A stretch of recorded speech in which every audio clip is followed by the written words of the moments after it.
Hello, everyone, and welcome to the finale of For the Good of Society. I pass to our facilitator, James. Hola, it's me. Hi, I'm James. Welcome to For the Good of Society. We learned the name. We definitely did. I knew it 2 weeks ago. Don't know it now. This is a TTRPG, lovingly crafted to help you and your friends create a Jane Austen novel, where so many dramatic things happen. Secret children are revealed and marriage proposals are made, possibly. But we'll have to see what happens in the finale of our book tonight. For now, I just want to go through and introduce all of our wonderful players. But my name is James. I go by Huggermugger here on the internet. If you want to find out more about me and what I'm doing, the most important thing is that, hey, I'll be at PAX Australia in 2 weeks. In 2 weeks! That's crazy! I'll be in Australia in less than a week. Don't find me early, though. And with that being said, let's go ahead and hop over to who the channel really belongs to, Madeline. Hello, Madeline. Listen to my channel. Hey, as always, I'm playing Thea tonight, and I also play Gavin. And hey, listen, I'm getting married tonight, so help me God. I don't know to who, I don't know when, but I'm getting married tonight. Faye. Hi, I'm Faye. I am Gothic Fairy or Gothic Fairy cosplay. I'm playing Leona. I'm so on the ball right now. You could not be more on the ball than me. I can't remember anything that else I'm supposed to say. Tonight we're gonna party on the dance floor. Abigail. Oh, hi. Sorry, I was partying on the dance floor already. I'm Abigail, also known as Abigail the Nerd. Nice to meet you. I'm playing Miriam, and she needs married and money. Whoa. Whoa. Ray. Hi, I'm Ray, otherwise known as the Ray Wilds. I'll be playing Percy, who should just stay away from people. Cause No, please. That's all I got. I feel the need to point out that we have not interacted in game yet. That's true. It's so funny. Like, imagine the proposal comes from Percy. Like, She'll say no yes. way. Hey, you know Alright. what? That is the crack shit God, that look makes I have a sense. I reputation. think I need to fix my reputation. I think Percy and Miriam should get married. Fuck it. We'll see what happens. Percy, lock it down. You know what? Let's just roll dice trying. at the end, and then that's who gets married to who. like a Let's free wife. completely marry. Let's completely randomize Roll for it. wife. Roll for wife. Suddenly, there's a double wedding. Okay, there can't be two grooms though. It's gonna be a bride and a groom and a bride and a groom. We can't have bride and groom and two grooms. I'm sorry, Why? Leo, you can't marry your best friend. Folks, I am your facilitator for the. That just means that I'm here to help move the story along when it needs to be moved along. I'm also playing a couple characters, quite a few more than most people, but the main one being the Dowager I can't speak tonight. The Dowager Viscountess, Lady Francesca Lawton, who is the great aunt of Leona, who is the innkeeper of Miriam. Basically, she's got her hands in every pot, and she's going to stir some shit up tonight. So, without further ado, my friends, to our friends in the audience, there is a content warning sheet if you want to take a look at it. Content warnings are for romantic comedy. There's going to be relationship stuff, there's going to be drama, there's going to be marriages, and there's going to be illegitimate children and bastards and things of that nature. So if it's not the show for you, feel free to join us maybe for like Chains of Asmodeus, where there's Much a bunch lighter. of hellfire and whatnot. It's much lighter. It's definitely a much lighter topic. Yeah. Going to actual hell. But with that being said, my friends, are we ready to jump into our first novel chapter of the evening? No. No? What's Fine, wrong? I'll allow it. Are you okay? Folks, we are going to jump into what we consider a visitation novel chapter. A visitation chapter means that we're going to go through a couple little different scenes instead of having one large event take place. But I do believe that the first place we're going to visit is actually the home of Leona Fairfields as a letter is delivered. Maddie, would you like to describe how that letter is delivered? Well, there's only one man for the job to deliver such a letter. Ed. Should just get into character. Yep, I'm in it. I'm in it. We're already there. Yeah.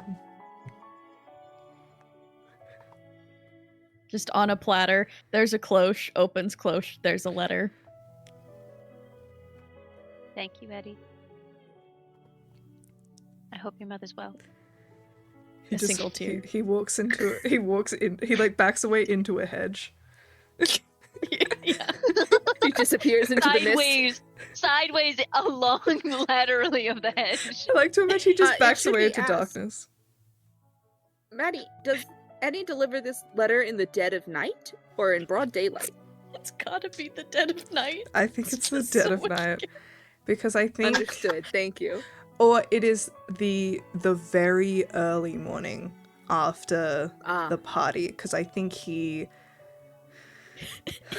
I don't Not think the he coffee candle. Hello. My Sir. All right, lock in. Lock in. Please, I'm late. locked in. I have a prop. Real. I'm just Um, afraid because Faye before stream said that candle when it's lit makes him want to take a drink from the It smells candle while really it's lit. good. It smells like the perfect temperature latte. I'm a little scared. So, uh, this letter, it arrives in the Letters very delivered. Letter. it arrives in the very, very early morning as Theo did not sleep after the luncheon and spent, as soon as some of the alcohol had left his system enough to pick up a pen, he wrote this letter and then woke up Eddie and asked him to send it very nicely. He kept trying to like Eddie give him fully money for it, dressed. and Eddie was like, "Stop." Eddie rips off his pajamas. There's a suit underneath. He's stewed underneath. Because he's Cocktail's Alfred. already fresh. Yes. He sleeps like this, and then you wake him up and he stands He up. goes like this. and What's in this letter? What's in this letter? What's in the letter? let's hear the letter.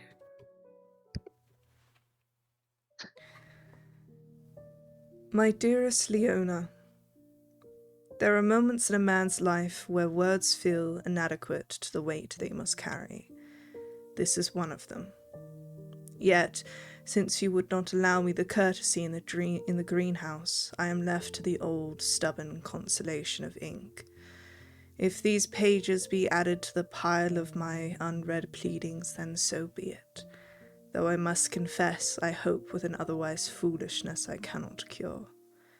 You asked me whether we are using each other. You spoke of 3 years past and 3 years hence, as though love were a letter or a ledger one might balance and discard when the sum no longer pleases us. 3 years ago, I was raw and out of place, grateful for the warmth of your smile as the only compass in that new world. I have changed since, and so have you. But change, Leona, is no proof that we have outgrown each other. It is proof only that we are living. If the fear is that our better selves will be altered beyond your recognition, then let us be altered together.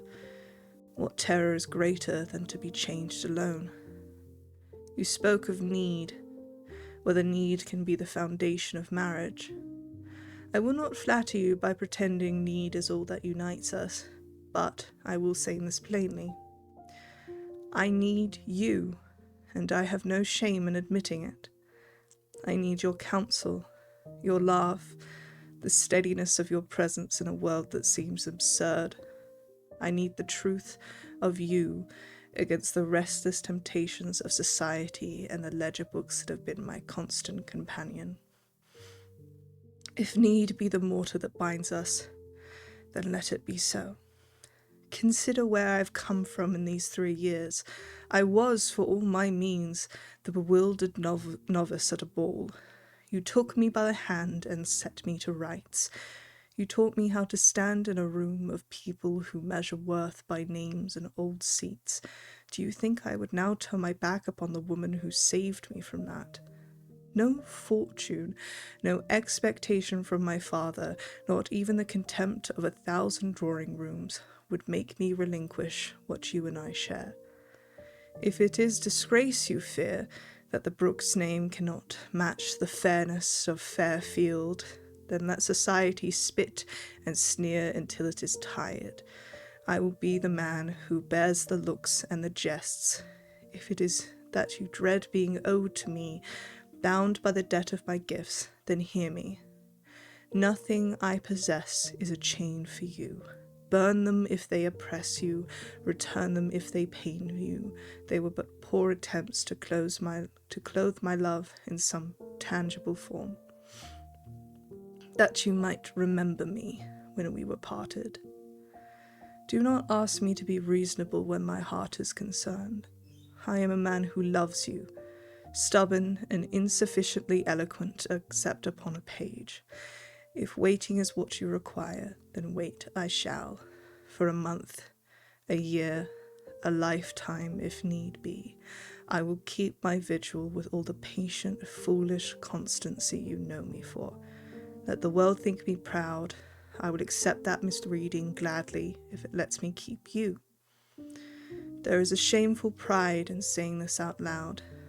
I would rather bear every humiliation, every whispered slight, than be the author of the loss of you.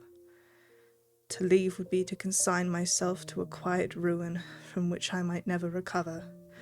I cannot and will not make that choice. I cannot release you, Leona, not because of money or title nor family obligation, but because to release you would be to relinquish the very best part of myself. Yours, unalterably, Theodore Brooks.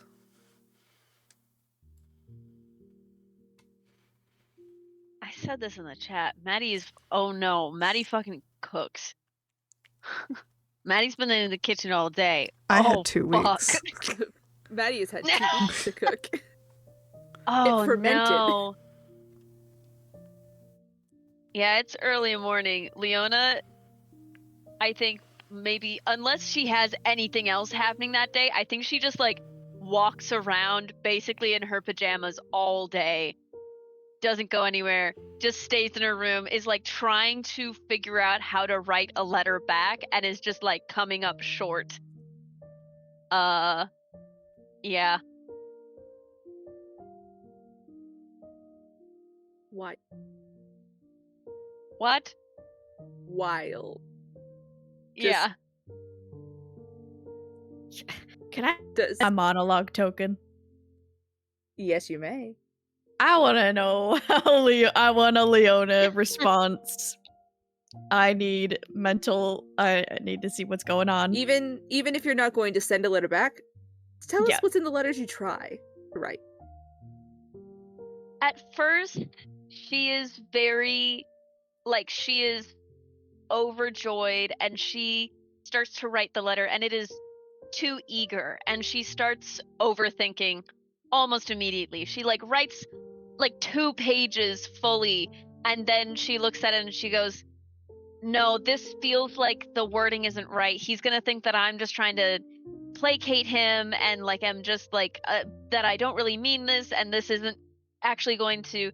And then she tries to rewrite it, and then she starts to overthink in an opposite direction of, oh, maybe he's just trying to placate me. And then she like sits in that for like an hour and is like, that's fucking. She rereads the letter and goes, I completely changed it in my head. That's nothing he said there. Why would he spend this much time doing that if that's okay. I have to stop thinking of that. That's not true.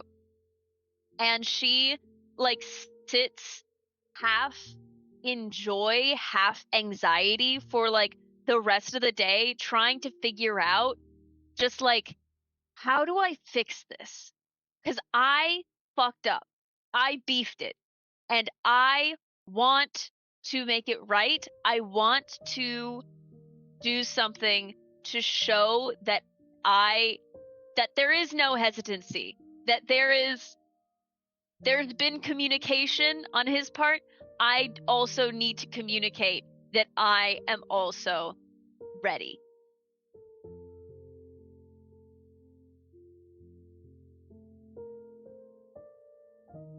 Overthinking could never be us. We could never do that ever. My friends, we move on from the letter.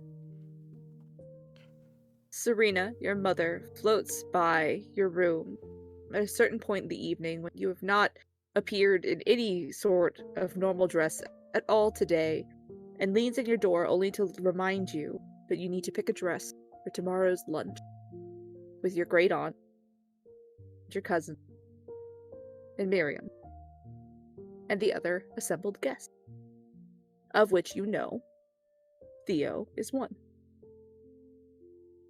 Fuck. Speaking of that lunch,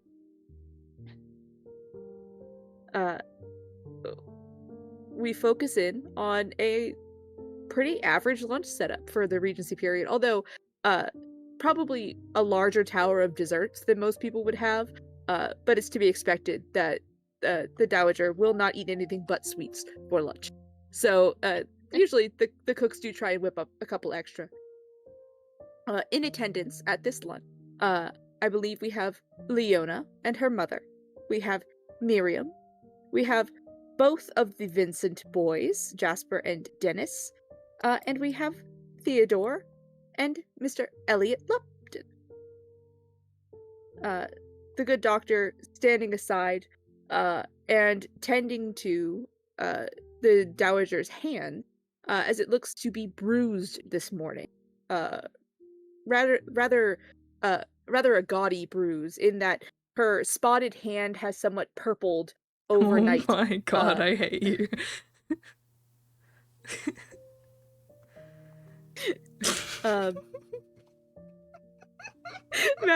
Maddie yelling in the distance like, how could you? How could you? But yes, the lunch is set. Everyone is gathered into the dining room immediately. It is a lunch. There will be cavorting afterward, perhaps. It looks like some card tables have been set up for, the average person. But here at lunch, I will ask, the Lady Lawton is sat at the head of the table, Serena sat beside her, as, a married woman and also her closest kin in the room besides her own grandchildren, I will ask, where are the others sitting at this lunch? I think I'm probably. And, sorry, Ray, I will also say Edith is also at lunch, so you do have Edith to participate in this event. Sweet. I think I am. I think I'm next to my mother, and I also think that either Miriam or Edith is next to me, and then whoever isn't next to me is maybe across from me. We gotta be I don't know across where from each Theo's other. gonna sit. Quietly. And this doesn't affect anything, but I do recall last session when Leona was invited to the luncheon, specifically the Dowager said that her mother couldn't come.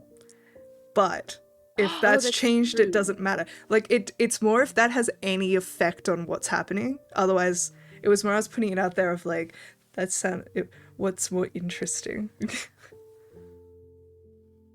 I'll put it to the table. This is a book we're writing together. Do you all think Serena should or shouldn't be here today?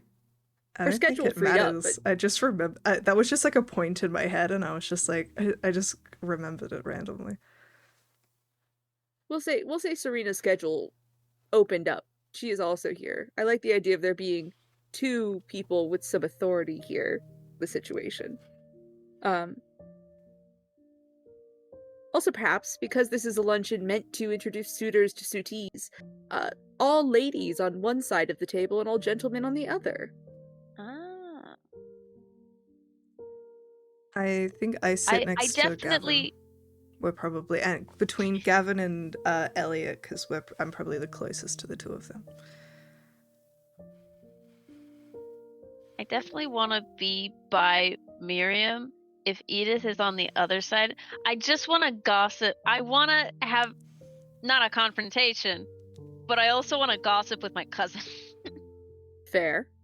Edith is as close to the sweets as possible, but still like near. Like she wants to be hand reach of the sweets because we know our girl Edith loves her sugar, but Okay. is In as fact, close to you at the same time. Because Edith is not yet old enough to, look for engagement or anything of the sort, we'll say she's on the gentleman's side to fill in that side and even out the numbers. So we have perhaps Edith to the other side of her grandmother. So we have the Dowager, Edith, and Serena. And then down Serena's side, we have Leona, Miriam. And then on the other side, we have Edith, followed by the twins, followed by, I will ask, followed by Theo or followed by Elliot? Wait, who was before? Both twins. I don't want to sit next to Jasper. You're going to sacrifice Elliot to the seat next to Jasper? Never mind, I'm not This that. will also I'm not put that you at mean. the farthest seat from everyone. All right, fine. I'll sit next to fucking Jasper. I would never do that to my friend. All right. My friends, lunch is served. A nice light lunch. The Lady Lawton sort of passes the conversation around the table to light topics like the weather, the upcoming events such as the Lawton Ball and the gallery opening at Percival's estate. Is there any type of conversation anyone here is going to start on purpose? I purposefully and very strainedly compliment Miriam's dress. Oh, thank you. You as well. Thank you. I will ask, is there anything particular about either of the dresses you are wearing for either of you? I'm wearing a dress made of Theo's fabric that he sent me probably months ago. It's so out of Mhm. fashion. It's blush pink. And I'm wearing Miriam. pastels. Is it so in Ooh. fashion? From Paris. It's so in fashion. It really is in fashion now. It moves Oh quick my over here. gosh. Miriam, the dress you're wearing. Obviously, for lunch. Obviously gifted by the Dowager. But you can describe to me if it is made of Brooks fabric, if it is from another fabric seller, if it is borrowed, brand new, etc. It's probably another dress made from Brooks fabric, just because we got a bunch of that. And I think the Dowager's kind of having Miriam stay within the pastels, as like at any event we're going to and stuff. Of just like, no, you gotta stand your ground now. Like, You started can't this, back you're down. finishing it. yeah. So I think she's just in another pastel, like a pastel blue of some kind that's just fairly similar to the one from T. And You're like the just like Dowager was probably like, me. wear this. I'm just like you. We're literally dressed like Annalise and Erica. It's Pink a and gender blue. reveal party now. Whoever gets cake spilled on them by Edith, that's the gender of the baby. It's a debutante. It's a debutante. It's the bourgeoisie. Huh? Maddie, would you like to describe what Theo is wearing? Wearing the ladies are getting that treatment. Being quietly in the corner, 1812 man outfit, rich London. He's wearing it's always just the very classic silhouettes, but with just little details that hint to the fact that it was extremely expensive to make. Very detailed embroidery. He's wearing something black with beautifully embroidered flowers. He likes flowers. And he always has extremely beautifully like artisanal pocket watches, and always has them on display. That's his little thing. He likes pocket watches. He likes watching. He likes when they do the TikTok. He does. My friends, during lunch, the conversation nearing the end of the entrees turns inevitably to the marriage market. Serena sinks slightly in her chair as it is mentioned, but the Lady Lawton, forwarding on abashedly, looks to the table and says, "Well, there's quite a few of you on the market this year, if I'm not mistaken. Isn't that right?" Don't all answer at once. Yes. Yes. Finally. Now, I should add, has anyone caught your eyes, lady, gentlemen?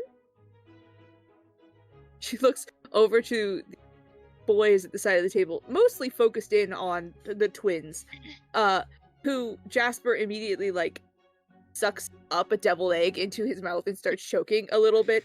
The good doctor, the good doctor is raising a hand to help him out when his brother just slams straight up, and a whole deviled egg pops back out onto his plate.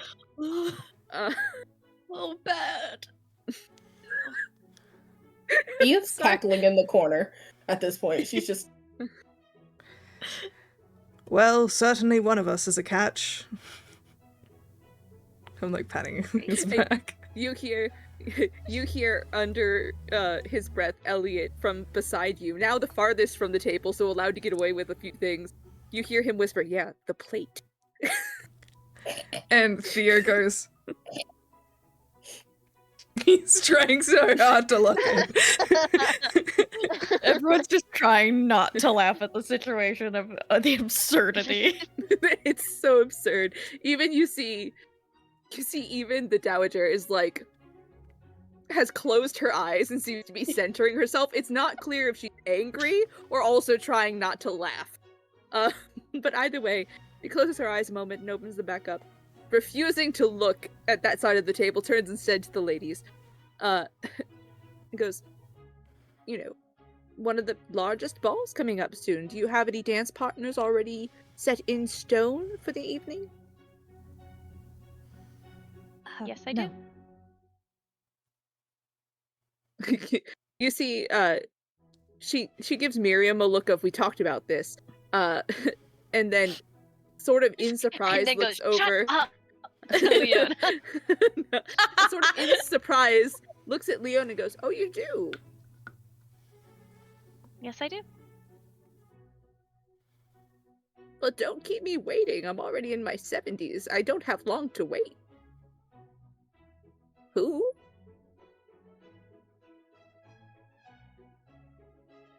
I think I shall risk waiting a little longer. You see, she is taken aback for a moment. I have been told good things come to those who wait.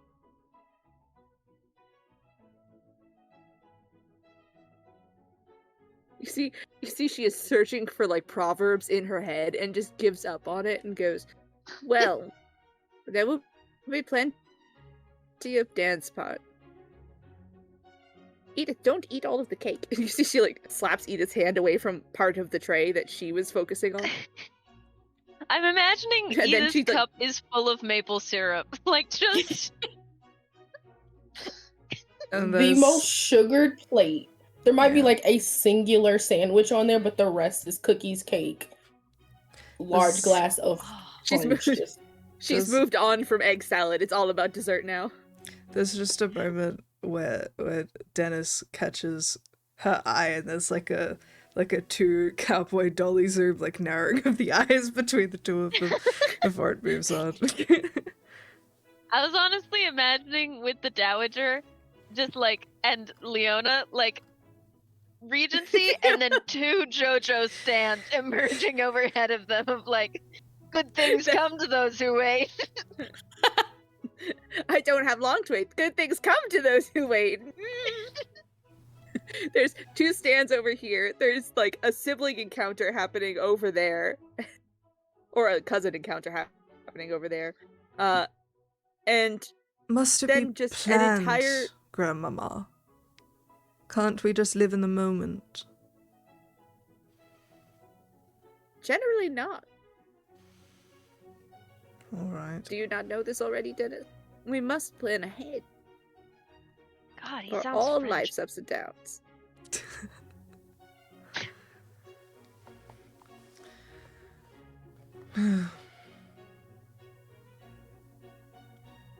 I'll work it out soon. Then. I should hope not long.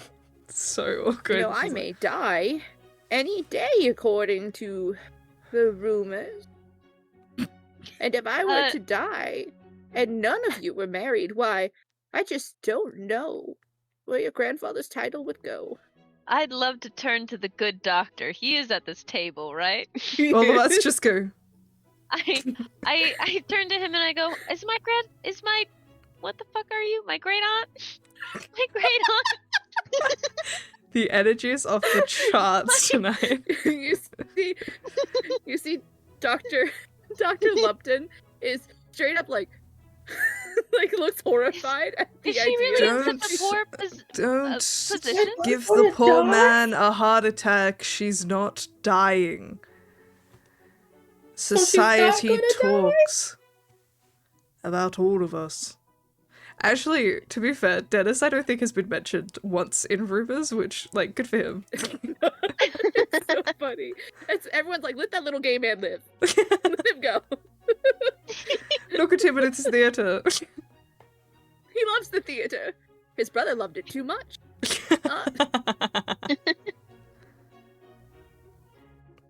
That being, you see that Dr. Lupton has like a full-on like panic. His cheeks have gone a little pink, with nerves as everyone looks at him, and it is too many people looking at once. And then the Dowager rolls her eyes and sits back in her chair and goes, "Of course, I'm not done. Mr. Brooke, at least you have some sense."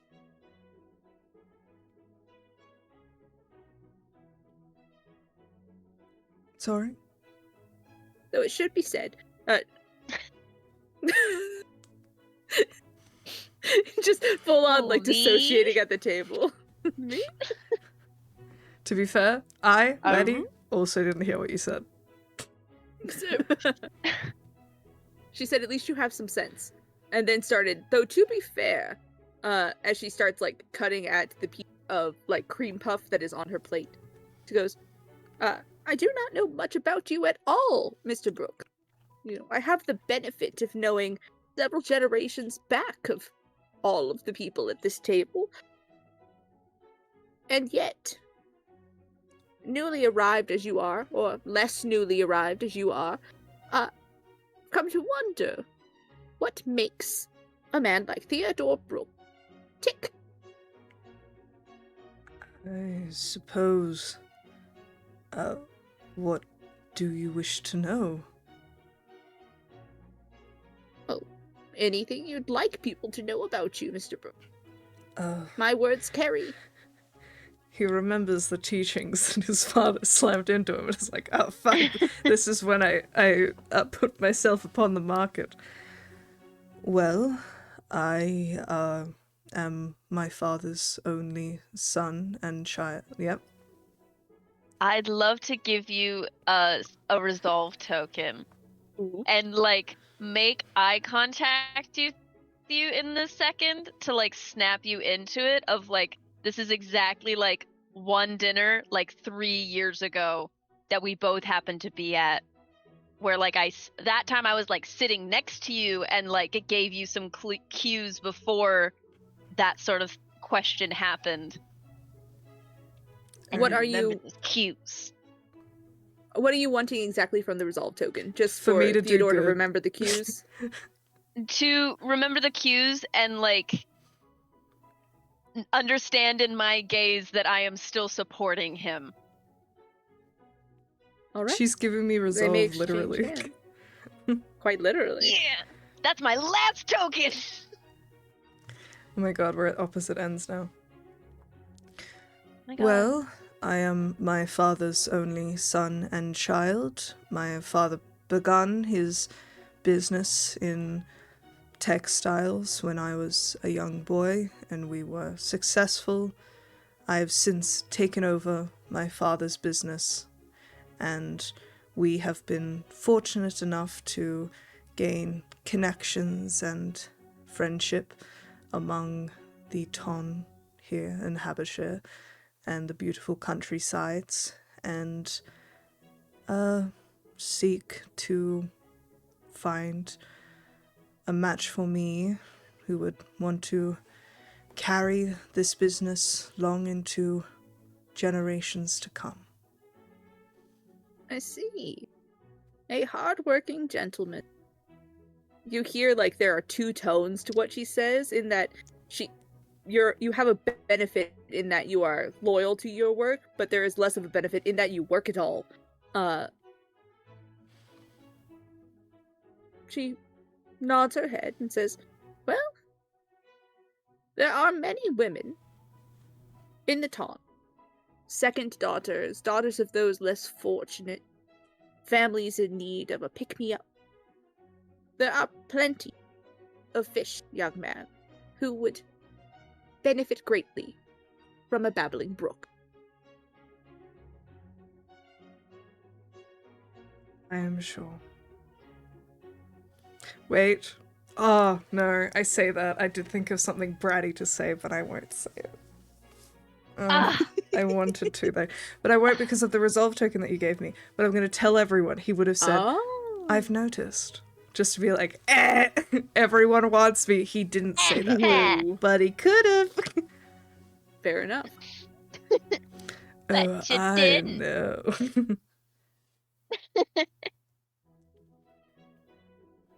Miriam.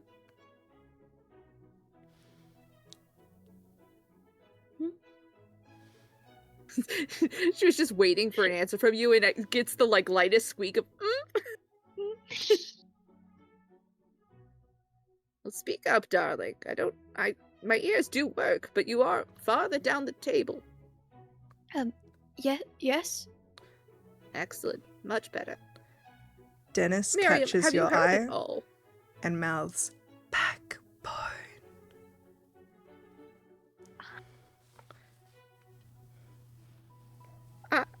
I do wonder if you finally feel that you've settled in here in Habershire.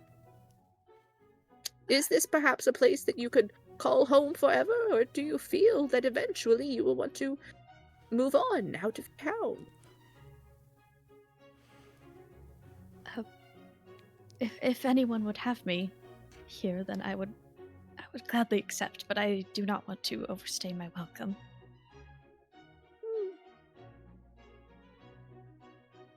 The fall is an interesting time. The holidays more so. I doubt you'll be out of here before spring, unless, luck of lucks, someone should find a match. Plenty of fish. Her eyes Thank you. glanced toward Leona, like she was going to have a conversation with her, and then, sort of remembering what happened earlier, she seems to scan over you and circle the table over toward the twins. Jasper. See, Jasper sort of like sits up straighter. He has not touched his food again since the egg incident. He is just sort of staring at his plate where the egg was. He sort of nods at his grandmother, and she just sort of like looks at him, looks up and down at him, and then just gives up in a moment of like self-reflection and turns toward Dennis and says, I hope that the both of you will be truly working toward your goal. As much as we are here for the fall season, it will not last forever, and nor will the good graces of this community. She glances at Jasper for a moment. All that being said, cards, anyone? See, she pushes her plate of like half-eaten pastries away, stands up, and just heads off toward one of the gaming tables. At this point, I will ask, is anyone going to go play cards and have a conversation more privately that they would like to have today? Or are we moving on from lunch?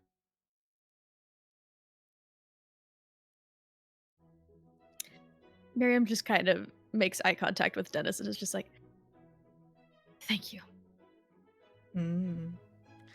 You only stuttered 3 times. It's a marvelous improvement.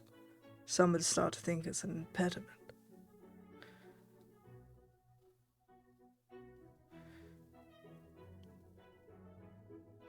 Am I supposed to bite back at that? I'm not sure. Yes, definitely. What do you have? We could workshop it. I'll have to think on it. It takes practice, the art of biting back. You're making progress. Did you enjoy the card? Yes, I did. Thank you. You're welcome.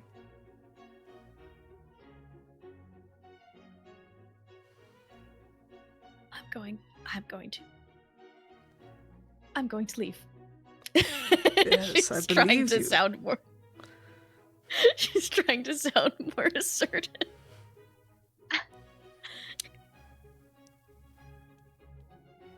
And why are you still here? She's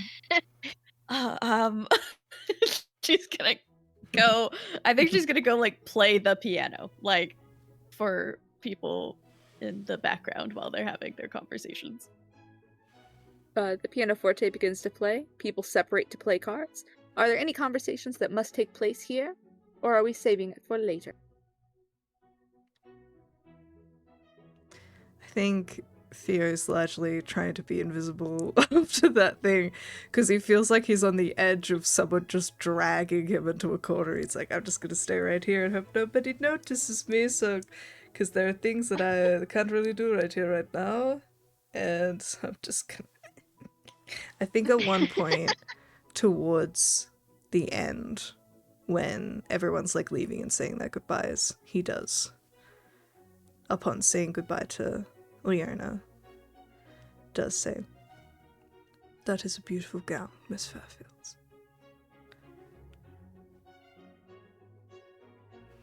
Thank you. I thought of a really bad reply that Leona in the moment took hold of my spear and went, "Don't say that." Both of I was us. about to say it was given to me by a beautiful man. That's a weird thing to say, actually. No. I'm not Your gonna say mother's that. like, your mother chokes on a double dagger. Where'd she get another one now? Another one bites the dust. I think before the end, I would like to talk to the Dowager for a quick minute. Because she definitely wanted to talk to me for a second, but took a second glance at being talked to. So I'm a little bit like, you looked like you wanted to speak to me earlier. Is there anything pressing? You see that the Dowager is tapping cards, playing them out, playing a solo game at her table. And she gestures to the seat in front of her for you to sit down. I sit. My girl, it has come to my attention that you have finally grown up. Interesting. It doesn't happen often in this family. I will celebrate it while I can. Backbones are hard to come by. More so in the gentlemen than the ladies, at this point. This is true. Do you know how a Viscount runs his lands? Not particularly, though that was more Rose's study than mine. I had many conversations with your sister. It was expected that she knew the answers to those questions. And for a time, she made use of the answers, but I will give you the answer now. A Viscount does not run his lands. A Viscountess runs his land. She lays out a set of cards in front of you, and then another in front of herself, and she begins a game with you while you are speaking. I am not dying anytime soon. I will say it here, because clearly the outside world thinks otherwise, and I will play into that hand for a bit, for it gains me quite some affection from people who have no affection for me. But that being said, I have come to a point where I need to start thinking about the future, and, as I have said, there is very little backbone in this family that remains. Now, your father was a fine man. Fine enough for your mother to marry him. God rest his soul, not. But the Fairfield name need not be the only name you carry in your entire life. And in fact, if your name were to someday be Lawton, as your mother's name was before, that would not be out of my positive opinion. She told me not to marry my cousin? She is saying that if your name became Lawton, she would be pleased by that. Okay. I got a little bit, like, jumbled in the last sentence of, like, I like your funny words, Magic Man. But you do note she said Lawton, not Vincent.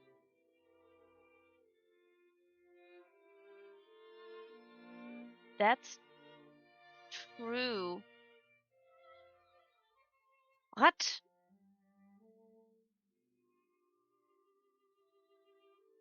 She could give me this fucking title?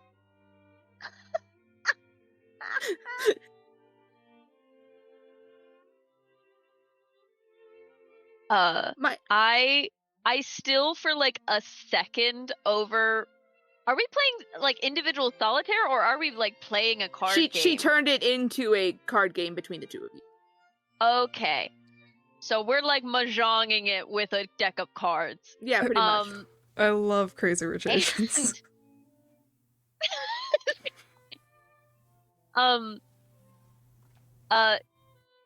Leona's hand still like almost stutters for only a second, and then steadies again and reassesses her hand before continuing the play that she was already doing.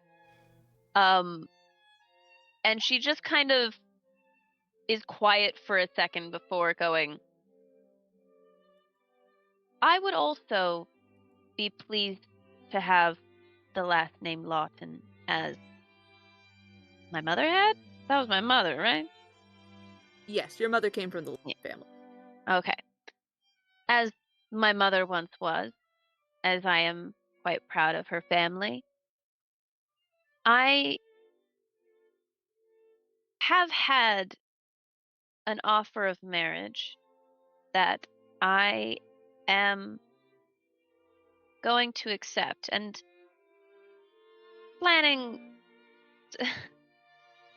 I might need to bring this up to you for your ball.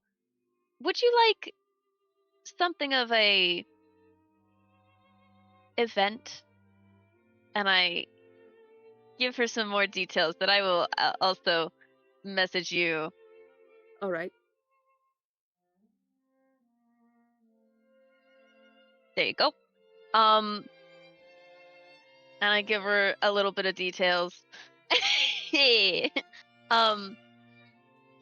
And I simply, like, I feel like we chat for a little bit.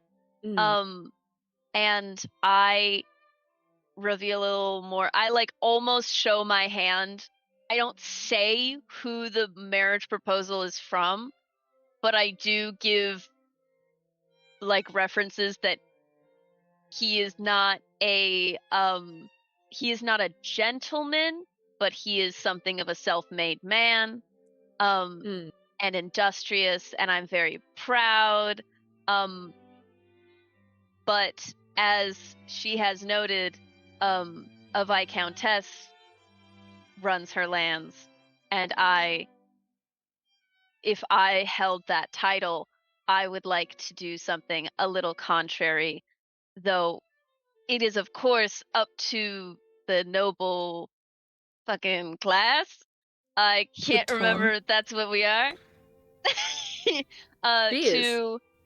To give examples unto society for the society that we would like to see. So I give a little speech, but I'm out of resolve, so I can't. I'll give you one. I will give you a resolve token because I would like you to it's almost like we're hoping to become a couple, so I think our resolve should be shared. And it is for both of us. So I will give you a resolve token to give to the Lady Lawton. Our resolve. It's just like my husband to only have control of the bank account. Hey, you had more than me before. We go up and down. I know. Yes, because she came from a higher family. She had more money once upon a time, not anymore. That being said, what are you looking to gain with your resolve token that you are offering to the Lady Lawton? Her support, if not... Maybe not support. If she doesn't support the marriage so much, then support the fact that her ball will get a lot of excitement out of it, and she will be the talk of the town. Counteroffer, because she will not accept that as it is. She will not stop you from marrying Theodore or asking about the marriage or anything like that. However, she makes it clear to you that she would not allow that title passed to the two of you. What about just me?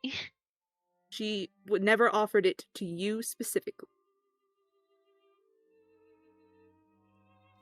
Yeah, to Dennis. I thought we were ballers together. I'm afraid she is an esteemed member of the Aw. peerage. I understand. Like, there is a point where I realize, like, I've counted the cards at this point. Of course I have, Rose taught me. And I understand that I do the Crazy Rich Asians thing. I know I could win in this moment. And she knows I could win in this moment. And I put down the losing card. And I go, that was an excellent game. But perhaps the game is not for me. You see she reaches her hands forward and starts to collect the cards and says, "It is not for everyone. Alas, I shall have to work harder to instill backbone elsewhere." Good luck. And to you.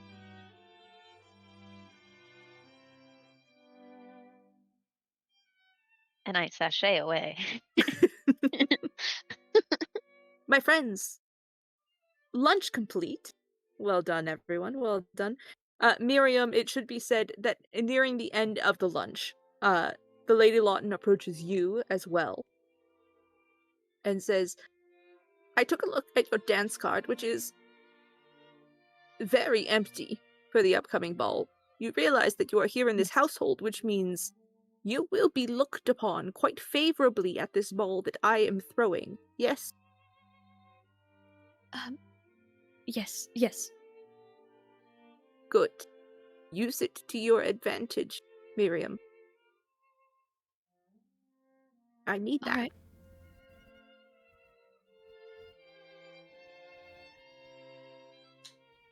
And if you have Right. nothing else to say to her, she'll walk away. Just watches her go and like very tense shoulders will like slump down a little. I'm like, I still don't really know what she means, but I never do, so we'll figure it out. Can I see this? I just wanna make eye contact with you, Miriam.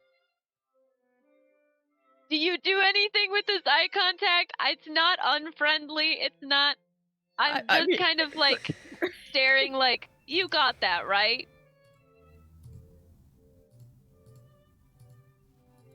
Just slowly shakes her head. Just like, It's just like suddenly like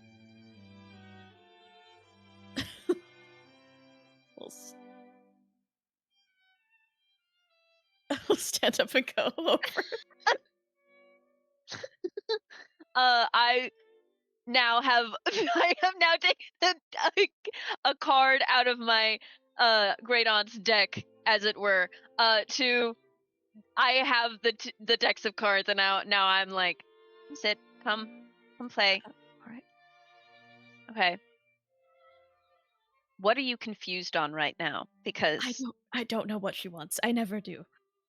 okay. She, to be fair, she's a little bit narcissistic. She does want you to be her. She wants to see a little her around here. I'm not, though. You're not, and that is a good thing. But you can still stand to learn a lot from her. Yes. So. Okay. All right. Okay. While we're playing a game, do you know why I don't like you? I think I've been clear. I don't like you.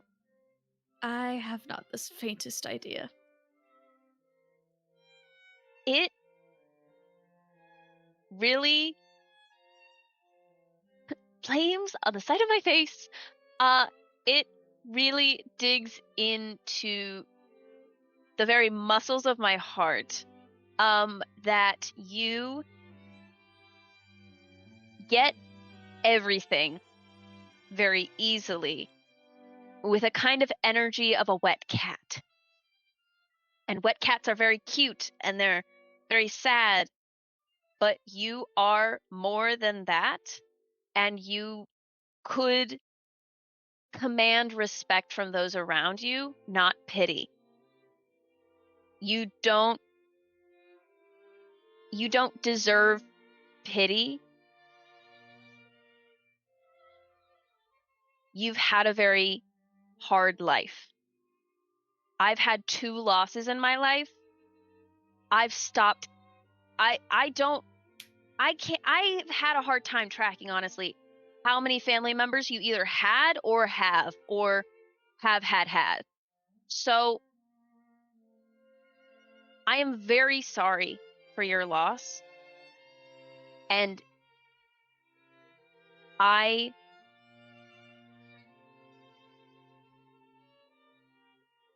only understand it to a degree. But the fact of it that I have had to learn is that we are still here and they are not.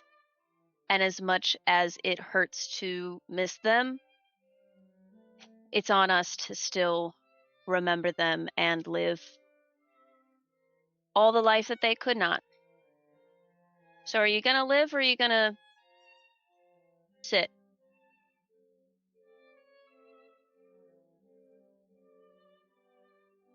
I'd like a monologue token from you. Oh.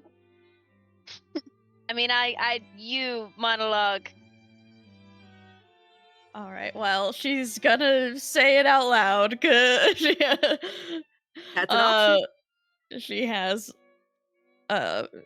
She pauses for a moment, as if she thinks she's going to be cordial, as she's been this whole time, and just starts with, "You still get to wear mourning. I never got that. I was swept away here to this new place. I haven't been here in ages, where everything is about reputation? How heinous is it that at a funeral there was more gossip than tears? What kind of life is that? Are you looking forward to that when that happens to you? People will be trying to use your death as a way to move up in the world instead of actually grieve the life you lived? God forbid, miss you, maybe? So no. I'm sorry if I seem a little upset or a little out of my league here. But mourning is a privilege that I did not get to have. So I'm glad you got to move on." And she gets up and she leaves before any response can happen. There's that backbone.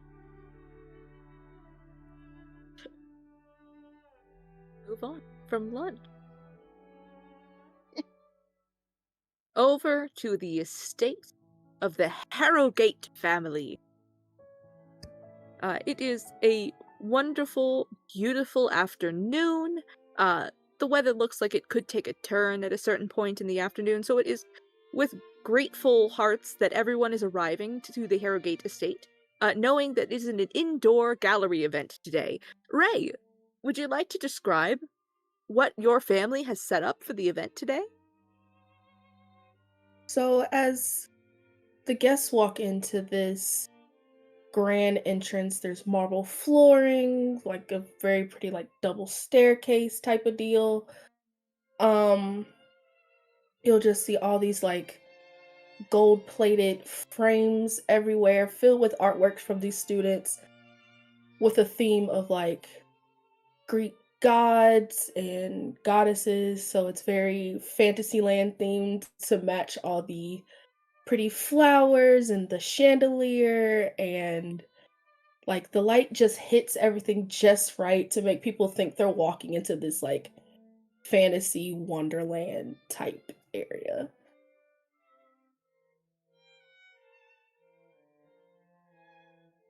It's just very grand. It's a bit almost just like this much over the top because There's a they have a smoke machine and a synth. It's tasteful. exactly. Meow Wolf was here. There's some bitch on a harp, and she's going at Oh, it. for sure. Oh, you know for it. sure.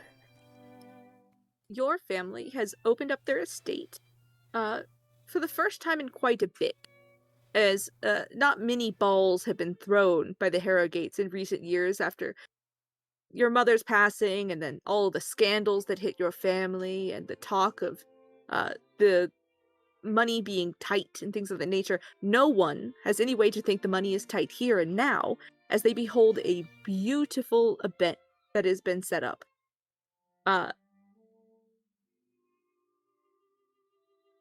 So, as people are walking into this event, they are passing through your entryway into the hall where you have all of the paintings that you have commissioned to be brought from London here. Is there anything particular about the artists that you have chosen to add to the collection for the temporary period? I think Percy would make it known for a fact, like, these are all students. Like, look at how good they are. Like, these are the up and coming artists that maybe you want to fill your home with. Like, he's very boastful about, like, ha, I got him first, but here you go. Ooh. You're discovering them So because you're a man of culture. As a man of culture, you actually don't have to spend anything for people to actually take in what you're saying in that moment. Because as a man of culture, that means you are someone who has decided what is fashionable in this moment. And what is fashionable is artists that no one has ever heard of before. So among all of these great artworks that your family has collected over the years in their private collection, now so too are these artworks of these student artists. Are the artists here present in the building as well, or is it just a display of their artwork? I think all of them would be, but maybe like one or two that were able to make the trip. All right. So there's one or two artists in present who are absolutely mobbed within an hour of the event starting, as people don't really know how to be chill about stuff like this, especially when there's a limited supply of art. And the bidding war is wild for the pieces that have not already been claimed by the Harrogates. Percy, as you walk through your event, is there anyone you are trying to have a conversation with today? Is there anything you are looking to do? We will say that all of our friends are here in attendance, ready to go. I think not so much like seeking people out, but as history of the very light friendship of the bets Leona and Percy have had at every other event. I think it's just more of a, if we cross paths, he has some random bet ready to go. Yeah, Of, it's like an exchange of like scrap paper. You take a look at whatever one she passed you, and it's just like Tarkin's gonna piss in the corner. Yeah, like the most random things. Like someone's gonna fall out drunk today. Not Leona passing over a note. I bet someone's going to propose at the Lawton Ball. Ooh. Oh I my think god. Percy's gonna take that one and just kind of pocket it and just walk away. He puts it in his bra.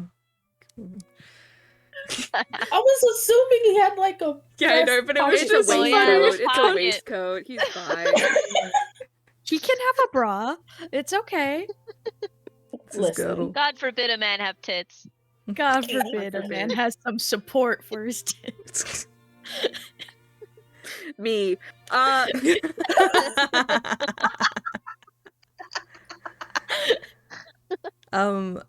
think when Theo does arrive, he is extremely pleasantly surprised, and before he can kind of go find Percy, he like probably he sees the art and he's like, oh yeah. Because as with all things, you really cannot tell the difference between an extremely talented student's piece of art and a masterpiece until someone tells you. And it is only when he spots the familiar face of who I imagine like governs these students, or he had been in contact with, whether it's like the principal of the school or the founder of the college or whatnot in London. And the two of them know each other because Theo's well connected, and exchange pleasantries before Theo will kind of catch Percy from across the room and with a very genuine smile just gives him a nod. I think Percy remembering the last conversation you guys had kind of just gives you like a, and then just turns. Like, doesn't fully acknowledge you, but just turns away. You took my advice, bitch. I gave you this connection. He doesn't have to be happy about it. Yeah. But you also called him a spoiled brat, so he's like... And was he And that was right, lying? but it was still mean to say. Exactly. Percy, as your event is going on, there are many people in attendance who would not have been caught dead anywhere near the Harrogate estate in the last 3 years. You see that not only is, he would have come anyway, but Tarquin is, of course, around. Miss Henrietta Fudge is in attendance in a pastel yellow gown today. We have at least one of the twins, though I'm not sure that Jasper is particularly interested in still pieces of art. The Dowager Lawton, has not attended today's event, and you hear whispers in the crowd about how she is geriatric and old, and how it will not be long that she is for this world. And Leona, you remember your conversation with your sharp-witted great-aunt, and realize that rumors can sometimes be used to your own benefit. I, in support of my great aunt, let someone witness me hearing some of these rumors and just let out a dainty little tear and then move. I leave the room. I leave. I'm moved by the art. Miriam, you are in attendance at today's art program. Do you have your choice of the gentleman from the household for your escort today?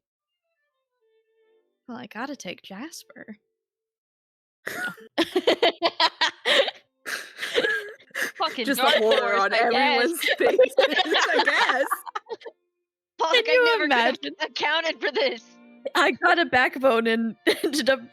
Turns out Miriam's weird. No, I'm gonna roll for it. Ooh. That's gonna be Dennis. Well, Dennis All is well known to love the arts. This is the thing. That is true. So Dennis and Miriam are also here at the event. And it is customary to greet your host once you have arrived at some point. So I would imagine we are finally about to have Miriam and Percival meet in some fashion. In the final And there's episode. love at first sight. Yes. We shall see. Well, Harrogate, this is quite the affair. Thanks. Thank you very much. Are you enjoying yourself? Very much so. Yes. Thank you for the invitation. This is lovely. Oh, I don't think we've met yet. Hi. Hello, I'm Percival. Percival Harrogate. Hi. Miriam Winthrop. Nice to meet you. I believe I saw you at the funeral. Yeah, I do believe. I think I saw you there as well. This is lovely. Thank you. We do surely love art. This is like the like the two people in Game of Thrones who have never met in the rest of the series meeting in season 8, being like, "Oh my god!" The fandom is going crazy. There's been like secret fics in the background on AO3 for like years. They've never Finally! talked. Jon Snow, Daenerys, it's happening. It's just a normal conversation. Yep. Me, the person somewhere in in real the life is distance. just awkward. I Somewhere think in the distance, Dennis- there's a white girl crying and sobbing. Dennis kind of like side eyes and sideways steps until he's kind of behind Percy, and he makes eye contact with Miriam and goes,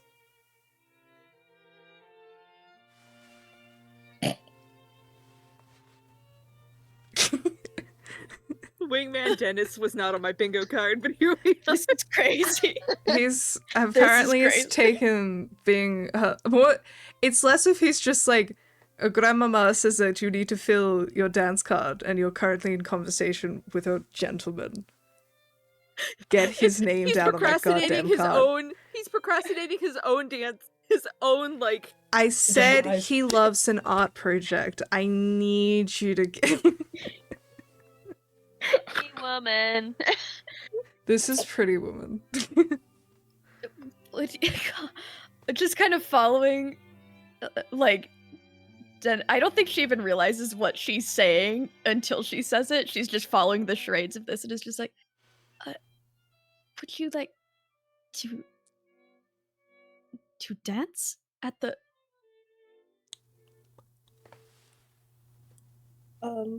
ball? If there's time available and space on your card, I would love to. Yes, absolutely. And we'll is the card just something you have? I don't know. It is actually like on a ribbon on your wrist with Most like of the time, Okay. yeah, for larger balls, you might have been sent your dance card in advance. Like it's your all-star Got it. ticket, and you would like hang it on your wrist from a string for the event. Got it. You just see an empty card. I guess.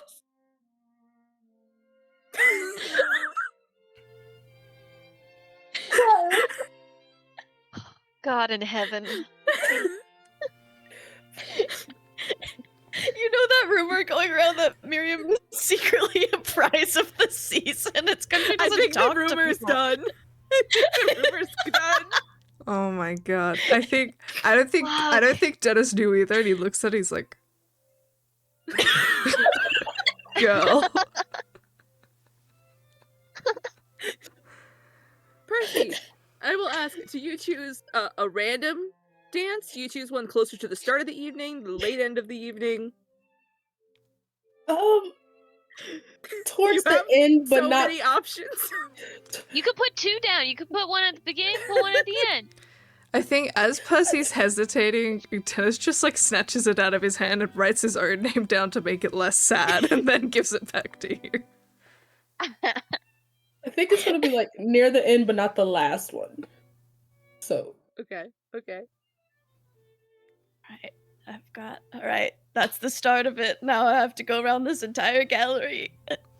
Please don't do that. Don't just beg for them like a pauper. I swear to God.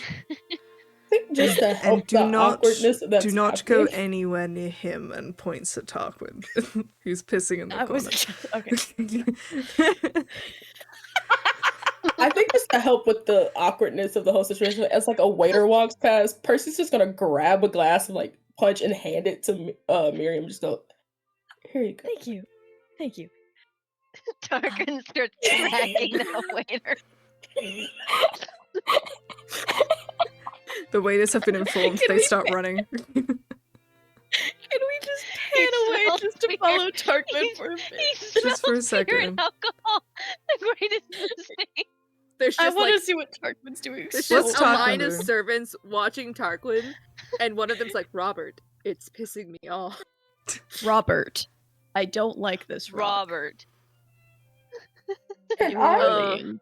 just because I think it'd be funny, can I give Tarquin a resolve token just to cause some semi-embarrassing ruckus? Like, knock over a no. tray or Yes. spill a glass or something. Oh my god. On Miriam again. It's always Miriam. He What a fucking- Miriam. No, Not on no. Miriam. No. I can't do I that need my again. reputation to go Not up. on Miriam, just like it's some other corner. Can I make a Yeah, pitch? yeah. Can I make a I- pitch? Okay, I have a pitch as well. You go first. My pitch is that it does happen to Miriam again, but Dennis maybe gets her out of the way this time. He knows from experience. Oh my god. Oh my god. I'm still lost in the. I was gonna say like, oh, he fucking goes ass over tea kettle on Grand. It can be both. It can be both. It could be both. Her It's like, double oh yeah, he almost Or girl. runs into Miriam, and then at the last second, Dennis pulls her out of the way. It's like a little bit of a dip, maybe. Yeah. And Tarkin, like the waiter finally like dodges correctly right, and he's got slippery shoes. Fuckers didn't invent traction until like 1880. So like he goes straight into the legs of Grant. Fucking strike, man. Your father's so old, he's gonna break a hip. Jesus. no. On the marble As floors! On the Tarkin goes canonically down. marble floors! I fallen and I can't get up. Oi. I've got... Dennis has got Miriam in a dip and he's like, that was a close one. You really Yes, need to it stop was. being a target for drinks and other things. You know what? Tarkin from the floor. Not my fault. You guys look stupid. Fair. Pointing at you guys in the dip, him on the fucking floor. Who are you again? Fucking talking. Abernathy. Oh, I've heard of you. Still on the floor. He's like laying down like casually now. It's doing the whole break dancer like A little bit. Your father's Just behind on him. Grant. Just like on the floor life alert style. Tarkin's just chilling. I'm just doing the Peter Griffin pose on the ground. I think Dennis still very awkwardly has his like hands on Miriam's waist before he kind of goes, "Oh, right. Percy, do help your father up." I think he might have broken something. My boy. Percy's just gonna like scutter over Alright. just like come on, father. You've Tarkin, always like, been gets a up, good boy, just son. can't. Thank you. Tarquin, Tarkin gets up just casually and is like, eh. I think it might be time for you to leave, old boy. I didn't even get my drink. I'm telling you that I think it's time for you to leave.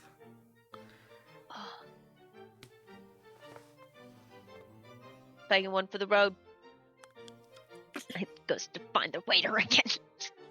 Gonna steal the glassware. You gotta Grant count is your just like, silverware after he leaves the house. Are you alright? Want it. Grant is just like, did you see that heathen pushed me? And Yes, father. Yeah. He's doing the Percy's fully doing the there, like shoulder pats. Just Someone find Grant is Lupton. devastated. Where the fuck is Lupton? He's at home with your grandmother.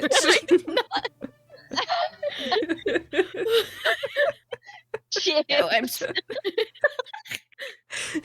no, no, dear boy, I'm spry as ever. Oh my yes, God. father. Still doing the Perhaps a chair. believe you. Guys, it's so jarring to switch from Grant to Miriam. I think we can leave Grant sitting down aside in the room for now as Next to the a harpist crowd who of- is next to the harpist who is Eddie. The harpist, which is Eddie. Faye, what is it that got you? What? Sorry, I'm still lost in that shit.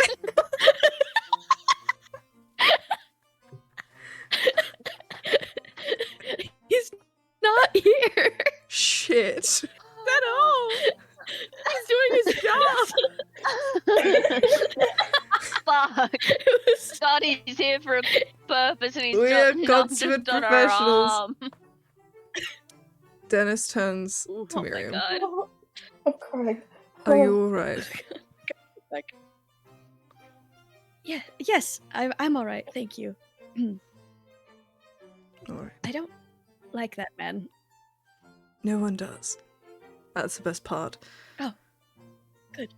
Unlike, for example, I don't want to name names, but there are some people with quite a bit of name power who you can't be mean to. Jasper, and for... But at least with Just, like- him, his reputation is rather so much in the mud that it's pretty much fair game.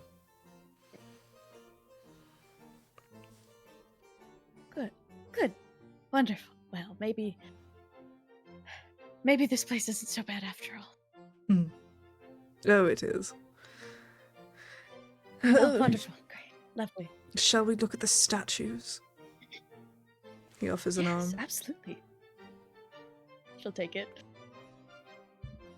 And he just starts walking around, like, trying to be, like, very dramatic of being like, this one looks to be inspired by the year of 1840. But unfortunately, everything he says is actually accurate and very well researched, even though he's trying to do a bit. Oh, yes.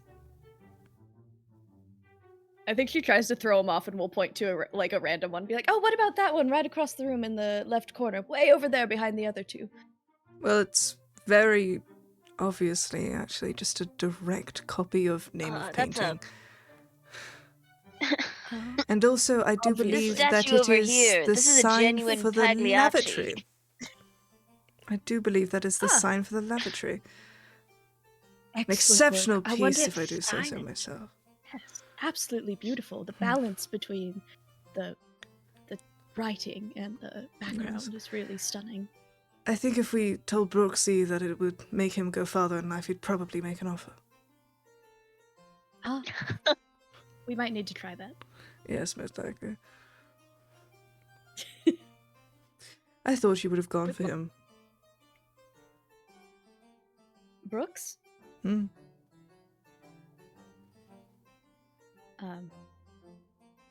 Well, maybe. He seems a little distracted. Hmm. Or a bit of a dick. Which is how they used to say Maybe. that in 1812, if you were wondering. He's 1813. a For bit of sure. a cunt. He seems like a bit of a arrogant, proud individual, but very rich, which I think is why Miss Fudge is circling him like a starving vulture. I also didn't want to really get in the way of that, as that seems like something I don't want to be involved in. Don't worry. You're next to the hand of the Viscountess. Fudge has no For now. father and not many prospects, so she actually doesn't really hold too much of a candle to you, at least at the moment. Thank you. You are Was welcome. that a compliment? No, it's an observation. Ah, then I take it back. Hmm.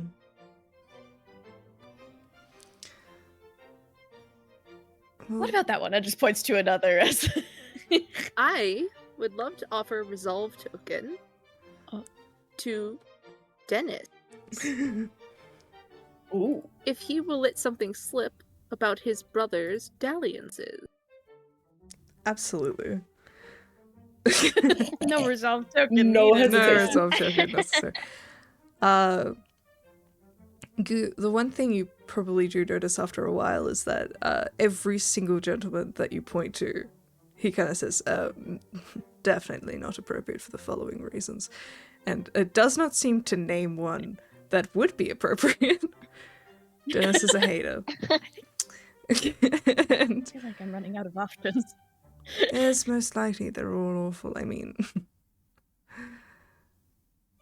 my brother wished to be part of the church and the clergy, but he's probably participated in the most cardinal sins out of the two of us, if you know what I mean. Oh. Do tell. Well, he does love the theatre. No. Hmm.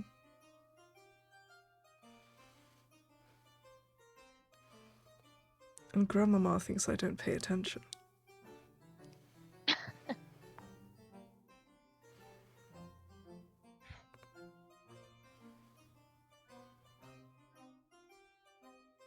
He's just like Grammy. He's growing on me. That child is nothing like him, which is a blessing. Maybe it will come with age. Oh, let's pray it doesn't. I think he's just hoping that the short thing was a recessive gene. Well, is it? Well, to be fair, everyone else in our family is spectacularly tall, and he is not, so it does depend, really. We were twins. That is accurate. Most people thought that there'd been... Anyways, that was disproven. Well, the fact that we came out at the same time.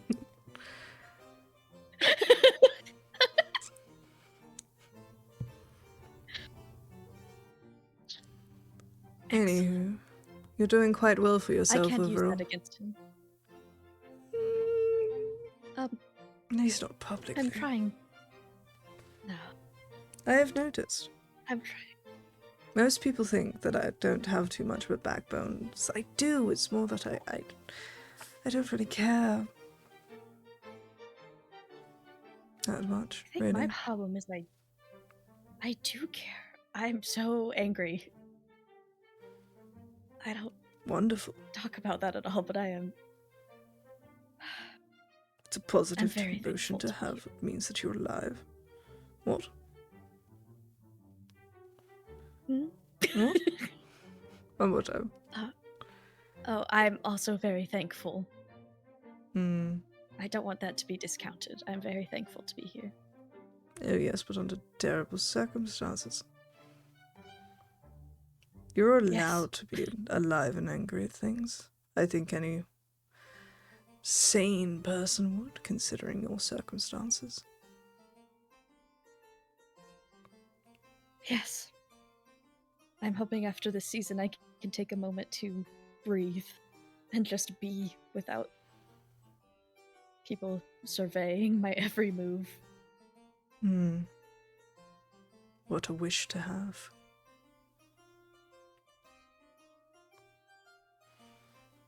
What about you? What about me? What do you want? I'd quite like to be 17 years old again. It was marvellous. You just sort of existed and went to school and travelled, and so sure people talked about marriage, but it was more of a future threat rather than a current predicament. Yes. No, I understand that. I think I'd quite like to be comfortably entertained for the rest of my life. And That's not so bad. for those rumors to eventually become true. Grandmama often threatens me that I won't inherit the titles or anything like that, but between you and me, it's either me or Jasper, and I don't know if there's too much of a choice for her there, though it could go to neither of us, which, fair play. But I also... Could donate it all to charity. Oh, I could. Just as one final joke or curveball. It would be good. I think the older I get, the more I realize that Everything that actually makes me happy has nothing to do with the title or the money. Good. Perhaps that's It what they means you're call alive. maturity. Oh, you've got me. Good. Look at you biting back. I did. Wonderful, you're learning. I'm working on it. Quite a lot. Mm. Well, My friend, yes. you may finish the conversation if you'd like. One final statement. Well, I suppose you should take your time to look upon the art. If we stand too long next to one another, they'll think I'm going to pull out a ring. Ta-ra.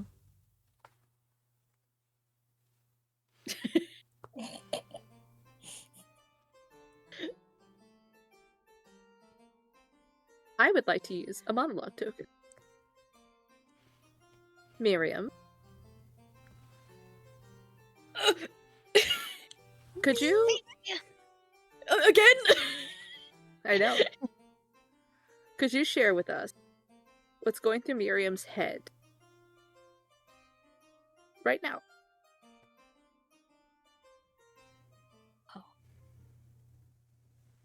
There's a lot going through Miriam's head.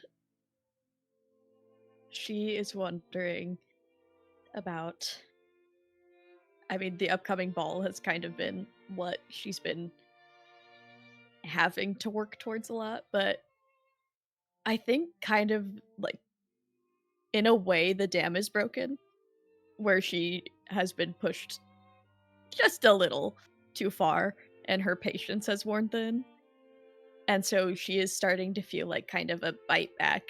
And it is making her feel like she's blending in more here and that people are accepting her more because of it. But she doesn't necessarily like that.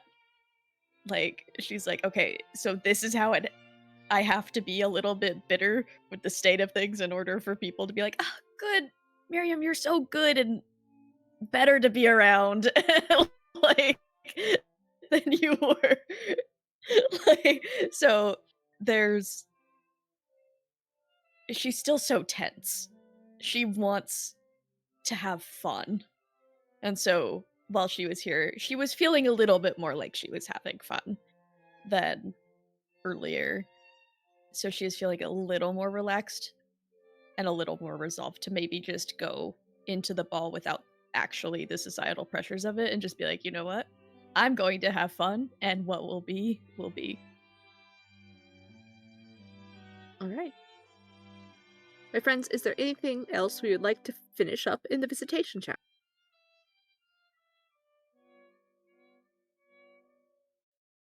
All right. I believe a successful event for the Harrow Gates, a successful lunch for 1 or 2 people, a successful letter from Theo, most certainly. And we will move on from our novel phase into our reputation phase. My friends, it's our final reputation phase. It's the very last one. So I will ask Theodore. How's Theodore's reputation looking, everyone? Up? Down? But guys, he does have 2 Up. negative ones, and it would be kind of funny. That's true.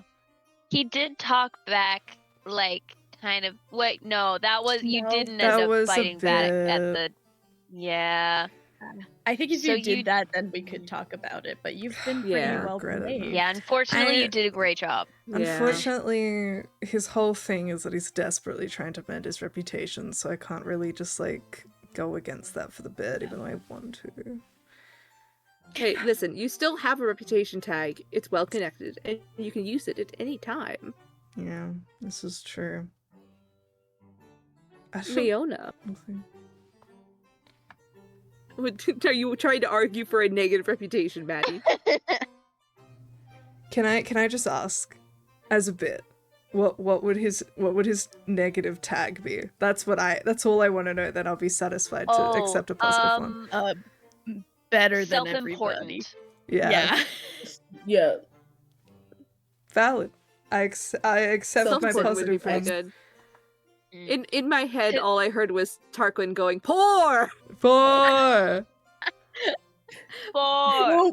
Pavo. He's not even poor. He just doesn't have title. We need more Tarquin at the ball.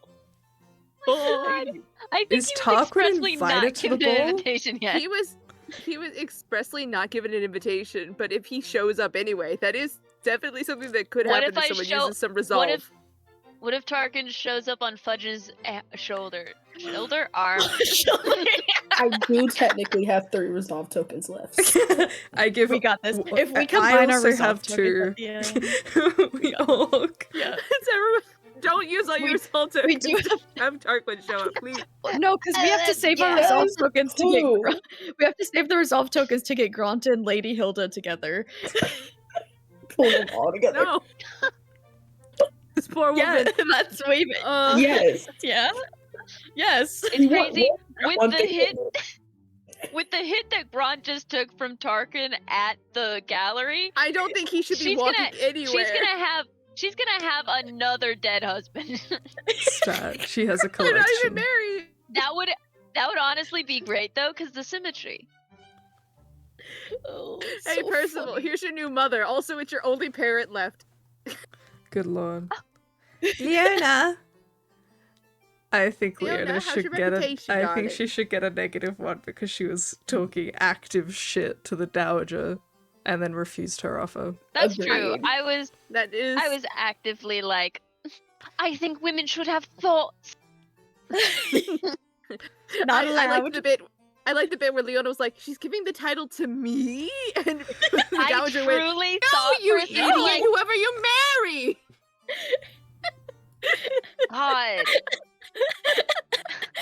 Raina, I thought you fucked for a minute. I thought you were a baller.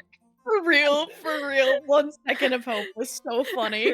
Had to hit him with a generational And gap. here's the Hey, thing: like- You can do that? if she did make us Viscount and Viscountess, she's just scared that we would get so much done, and so it would Yeah. be such a good time. That's true. We Things would simply, change like, around here. The Industrial Revolution would have like doubled in speed. It would have been crazy. She's like, "Boy, I simply can't allow it." Now, Change. if none of her other options were able to be used, maybe she would have no other choice. But still, We have to Percy! kill Jasper. you had a fantastic event. I think that went rather well for you. I think that's positive. Any arguments? None. No arguments. Everyone's No. like, "Yay, No, Percy!" That was Yeah. a great event. Percy put on a great event. Miriam. I think she's doing particularly I well. think she is. Give Yeah, her I the think you- give her the positive tag. Give it a tag. My friends, what positive tag will we give Miriam? Maybe I have a sug- genteel. Genteel is Yeah. good. Or I have a suggestion. Yes. Please. Have it being called One of Us. Because One she's of starting Us? to act a little more like the people around here instead of a display. Like Assimilating. well adapted. Well adapted is pretty good. Mm. Yeah. Worthy. Ah. Ooh. Can I get that tag IRL too? Sure. That's Come not here. for sure. Mjolnir? Please knight me. Knight me. All Here, right. I'll get on one knee. Worthy it is. And then the Dowager, I'm giving a negative tag just because she's pretending to be ill. But she will not be receiving any tags because she really spread herself out this season and she did not Ugh. end up with any full ones. Hashtag. None of us got a Decrepit. negative tag. We should try better next time. Next time we'll be more bad about it. I was close. I was Quite a one few away. of us were close. Yeah, Theo Yeah. and both of the boys And Leona. And were both Leona. very- The only one who's not in danger is Miriam. And the Yeah. only reason she got a negative tag is because she left the tea party early. because she ran thought- away crying and we were like, Yeah. child. Shame. Silly That's Billy. also why I was gonna be like, she did great at the gallery, cause she didn't repeat the history. Yep. My friends, we're on to the rumor and scandal phase. Ah. Our final rumor and scandal phase. I will ask, as we go through here, that we keep in mind that we have one event left, and think about which rumors and scandals would be most helpful, with one event to go. So, fading events, the Harrogate family is in debt, has faded completely and is gone, and I think that fits because everybody was just at a very nice party that the Harrogates threw. I think that's lovely. Nice. Theodore Brooks' drinks to excess is fading. Is it one that anybody is going to attempt to keep going? No, it faded. That's fair. I'm Miriam not is secretly a prize of the season.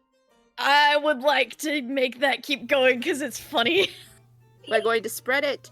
The Viscountess's grandsons must marry this season or forfeit heirship. I'm going to keep that one going. The mystery gentleman who will be staying with the Dowager is worth 5,000 pounds. I think everyone in town has realized the doctor is not worth 5,000 pounds, or if he is, he's not going to tell anyone. So... All right. And now I will ask, the Dowager is becoming inept and geriatric. Is it going to remain or fade? It's gonna remain, baby. It's gotta remain. Can we gotta throw it remain. underneath the scandal with Tarquin Yeah, we can absolutely throw it under scandal. Let's go. at this point? Because Yeah. Oh, no. Damn. the Icon. Dowager herself is saying, I'm gonna pretend to she's be like, royal. I want to pretend to be broken. Let's see. Miriam, Leona was not in a fit state to be amongst company, was a rumor that happened last week because she did not show up at the picnic. Is that one true to form now? She has been seen at an event out in public. I've been seen. I've been hot. Yeah, she's been seen and she's been hot. Yeah, there's I have reason no to look- complaints. I would like to make a rumor. Okay. That there is some sort of event that's going to happen at the Lawton Ball. An announcement. Aside from the ball? An announcement. A noteworthy announcement will be made at the Lawton Ball. Excellent. Let me just see here. Cassandra, the actress, is trying to force Percy to acknowledge her child. That probably sticking around. I don't think she's changed that. Leona's mother is desperate to get her married so they can escape scandal. Well, Serena hasn't been seen in a few days, so we're just going to go into fading on that one. My friends, as faded, I'm going to have each of you simply create a rumor, as this is our last rumor section. Everyone gets a freebie, and all of these will be either a spread rumor or a fading rumor, depending on what you would like. So a high priority rumor or a low priority.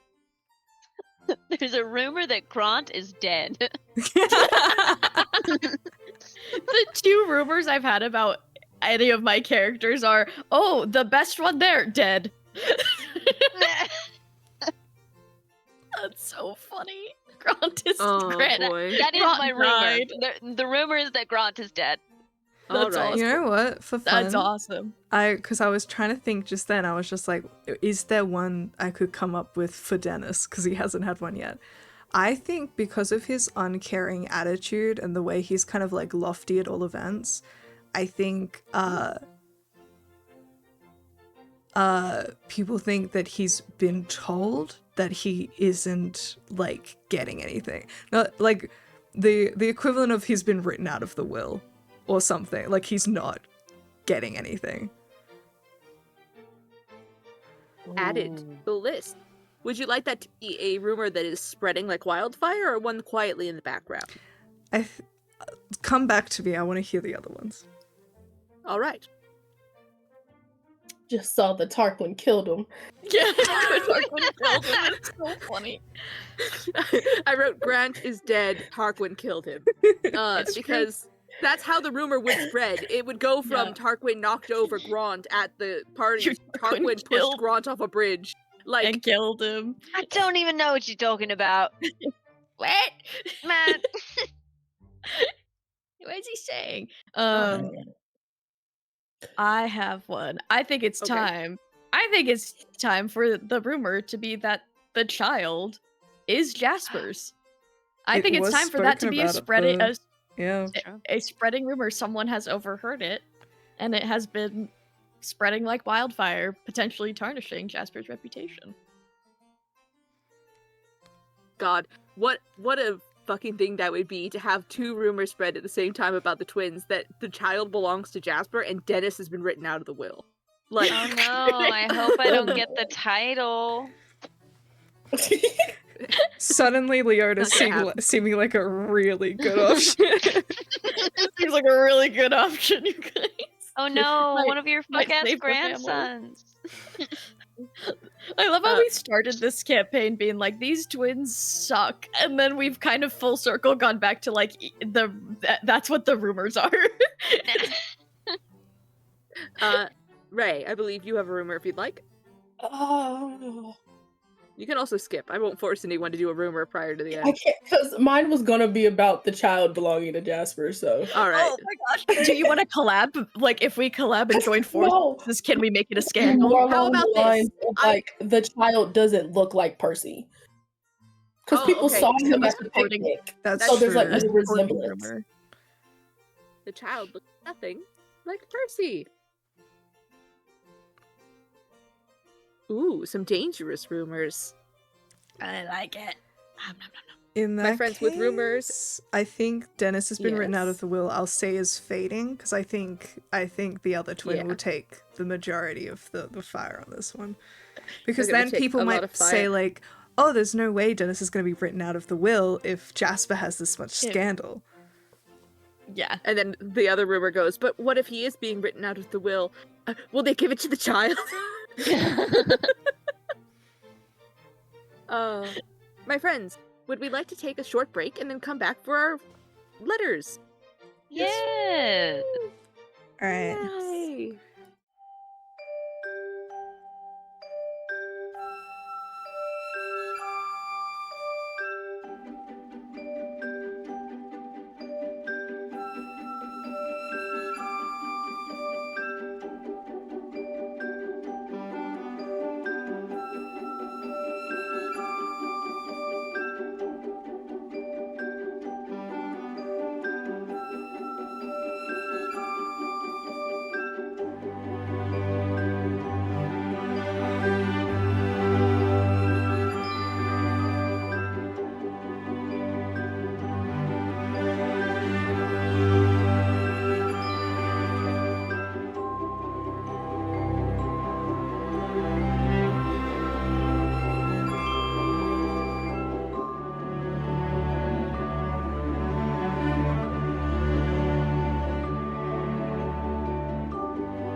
James!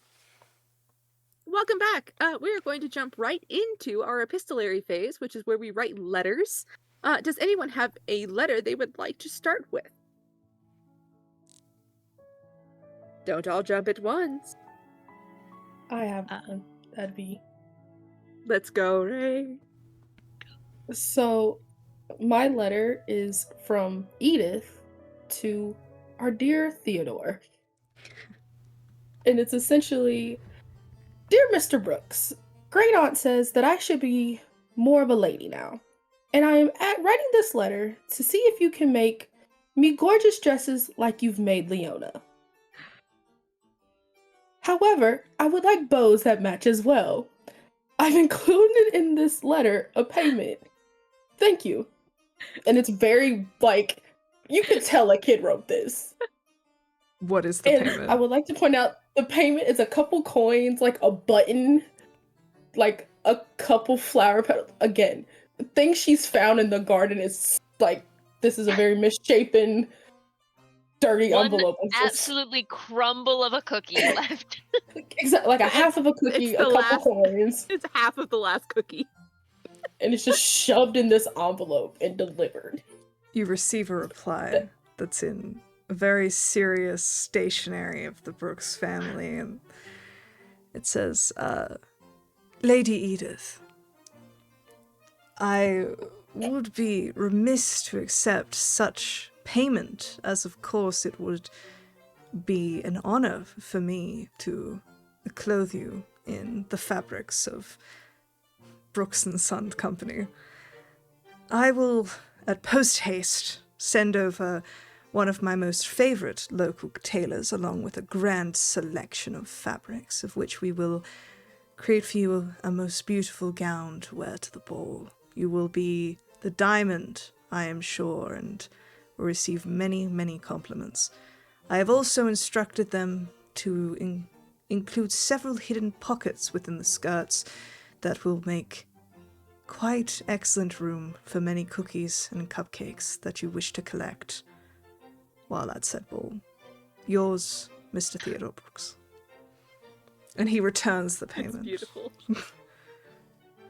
I love the idea that obviously beautiful cursive penmanship. What fucking 12-year-old can read full cursive? Hey, I think- listen. Edith would just take the letter and be like, help. To Just me? straight to, yeah, just straight to Leona. Help. This is Theo. This is Theo's hand. This is Theo's hand? You wrote Theo? Theo wrote you. Yeah. Little shit. Yeah, you're gonna get a beautiful dress. Did you say colors or did you say no colors? He's bringing all Just the said colors. match yours. Just colors. Okay, that'll be good. We can figure out what works for your skin tone. That'll be nice. You are getting old enough that like next 2 years you'll probably be going to the balls for real. Ew. Yeah, it's a lot harder to sneak off the cookies. Believe me. And at some point in the afternoon, like, the guy from the Princess Diaries who did the makeover shows up with like 2 assistants and just rolls of fabric, and they do the full 9 yards to make you feel very Have one special. hollow. Make all the male moves go. Wah. A letter to Mr. Percival Harrogate. With our thanks for your support of our institution, we are proud to present you the honor and distinguishment of the Harrogate name being placed above the new live study room at the London School for the Arts. We thank you again for your patronage, and we hope that this is a long and lasting friendship between your household and our home. I think Percy would just write back like, it'd be very like, I'm very honored and I'm looking forward to this partnership that we're building. But I think this might be the most like bashful Percy's been the whole time. He's like, they like me. They really like me. That picky's feet. Kicking his feet underneath the desk, just. Percy said, forget romances. I've got artists on the line. I got academic validation. Have friends. Do we have another letter? Yeah, I do. Also, I'm gonna just send a letter to Dennis, or just some kind of note, probably. That just says, Dear Dennis, I fear in my time away from society that my dancing may have gotten less than up to standard. Would you do me the honor of joining me in the ballroom for practice? I would love to know what dances are in fashion. As much as I loathe the night full of pretend, I do believe the ball will be easier to get through with your guidance and observations. You get back a note that says, Dear Miss Winthrop, should you wish to extend such an honorable invite, you need only walk 5 meters down a hallway and turn to your left, as we do live in the same house. I will meet you at the ballroom in 30 minutes. Another letter. Yes, but you see, this is the letter writing phase. I can't just... Your grandmother wants me to practice my letter writing. I can't. It's bad. So we'll be in the ballroom. You did your dance practice. Faye, do you have a letter before we get to someone else? I do have a letter. It is to a local jeweler, I think. I write a letter specifically asking if they can remake a ring my father had left me, which is like a signet ring, and basically asking them to take off the actual signet part, the part that actually had like the coat of arms or whatever the fuck, and basically remake it with a specific design that I asked them to, and ask that it please be done in time for the Lawton Ball. With enough rush money, I think you have no issue having a jeweler do so, but it does pinch your pockets quite hard. Fine, it's my mother's pockets. Next letter. A letter arrives at the Fairfield house. Oh, there! My second letter is gonna be to you! No! Don't worry about it. Okay.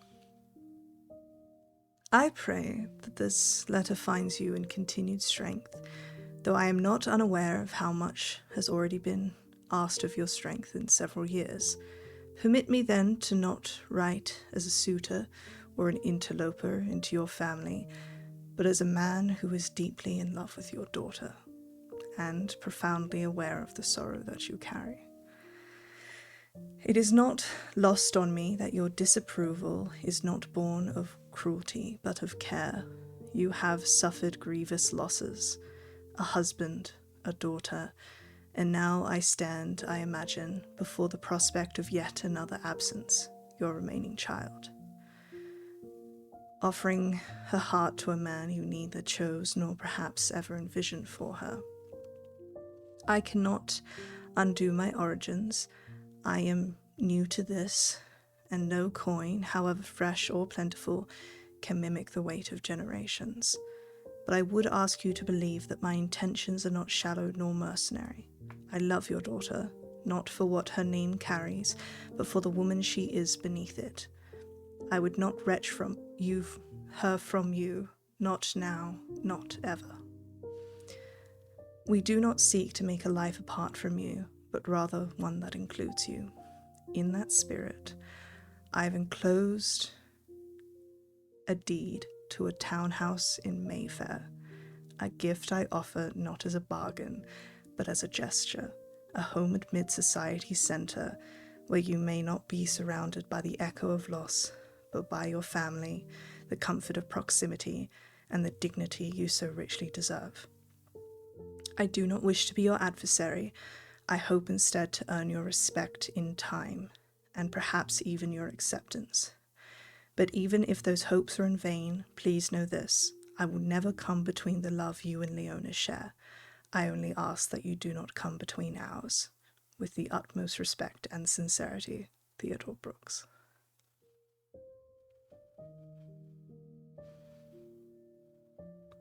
You do not receive a reply. However, I think Leona does hear the smashing of a sherry bottle, followed by another, and another, and another,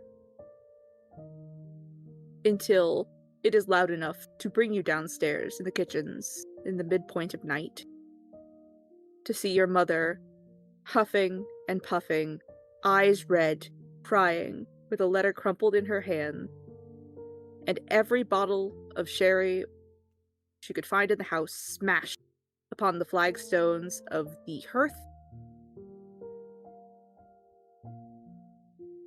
And upon noticing her company, she simply stands up straight,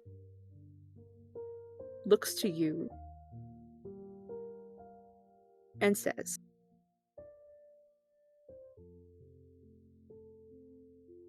I hope the choices you've made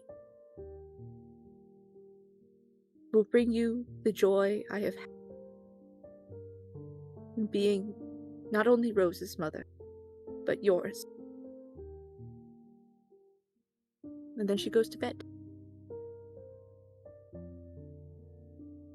Oh my god. Jeez Louise. Okay. Fuck.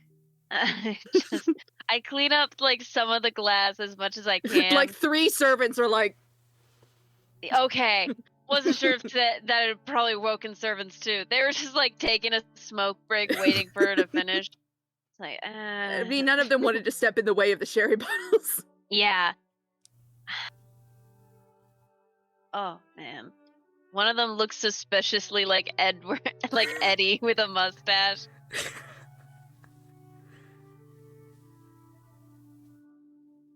This is Eduardo.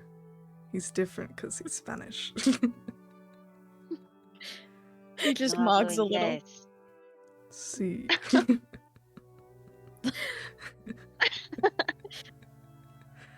A second letter. Miriam. I would. Ooh. Oh. Go for it. I can wait. No, I mean, I want you. Okay. I want you to go. Okay. That momentum. Well, like the next morning, this was her plan. She's a little late to send it. But she sends a small note to Theo that just says, my love, I do have an answer for you, but it shall have to be until the ball. In the meantime, would you mind filling this out for me and then returning it? And attached is her dance card. He gives it back to you, and every single slot is just his name. That's right, baby. That's really rude. Yep. In Regency Society. It's really fucking rude, dude. But he did it for the Sucks bit. to suck. But the bit, Oh. James, the bit. It is quite a bit. I like the bit. Left one, Like, entered you one leave one. as Jasper.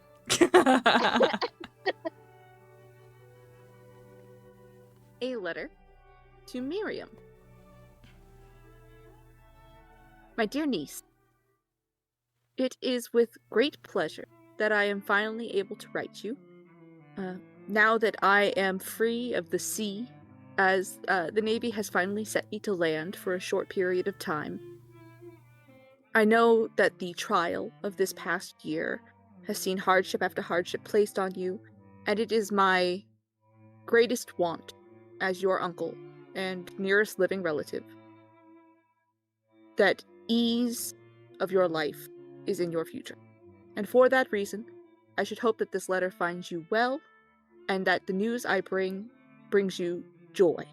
For I have found for you a home and a husband, and you need not worry any longer about society or any of the bumbling. The Navy men I know are good men. They are hard-working husbands who go to sea and return in time enough to give their wives a genteel living with very little pestering on their part. And I should hope that because I have known you for so long to keep to your own self and keep quiet, that it will be a joy to you to be able to do so for the rest of your life. I shall come for you the day after the Lawton Ball, with carriage in hand to take you away to ready you for the wedding. With joy, your uncle. I think how this letter finds her is kind of like after like the dance rehearsal, which was probably ending up being more like the fun kind of dancing than the regal kind. It probably like devolved.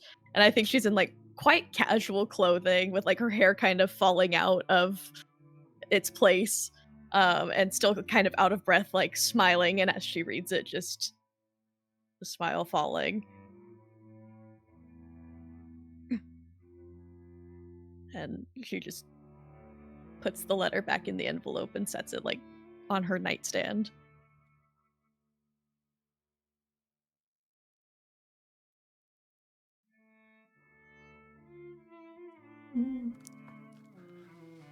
Kind of sits in that.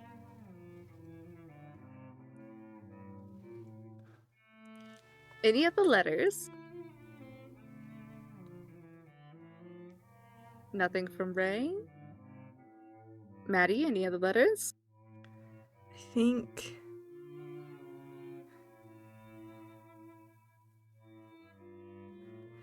think I send a letter to my father that says, I will be returning home soon.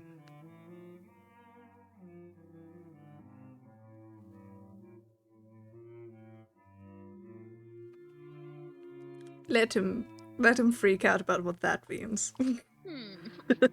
Fucking autistic son sent me one no context note. God damn it. There's not even an emoji. He doesn't even send a reply because he's like, I'll figure out what the fuck that's about later, I guess. It takes 3 days to get to him, so it Yeah. It doesn't matter.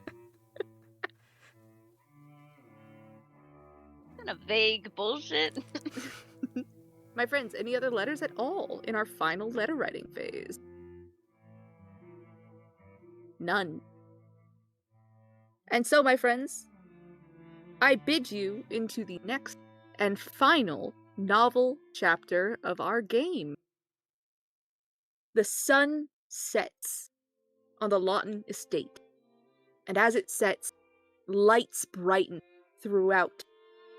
The chandeliers, of which there are 5 in the ballroom, stand aglow with the light of flickering candles, each with its own brass circle beneath it to catch the wax, so that none will drip on any dancers.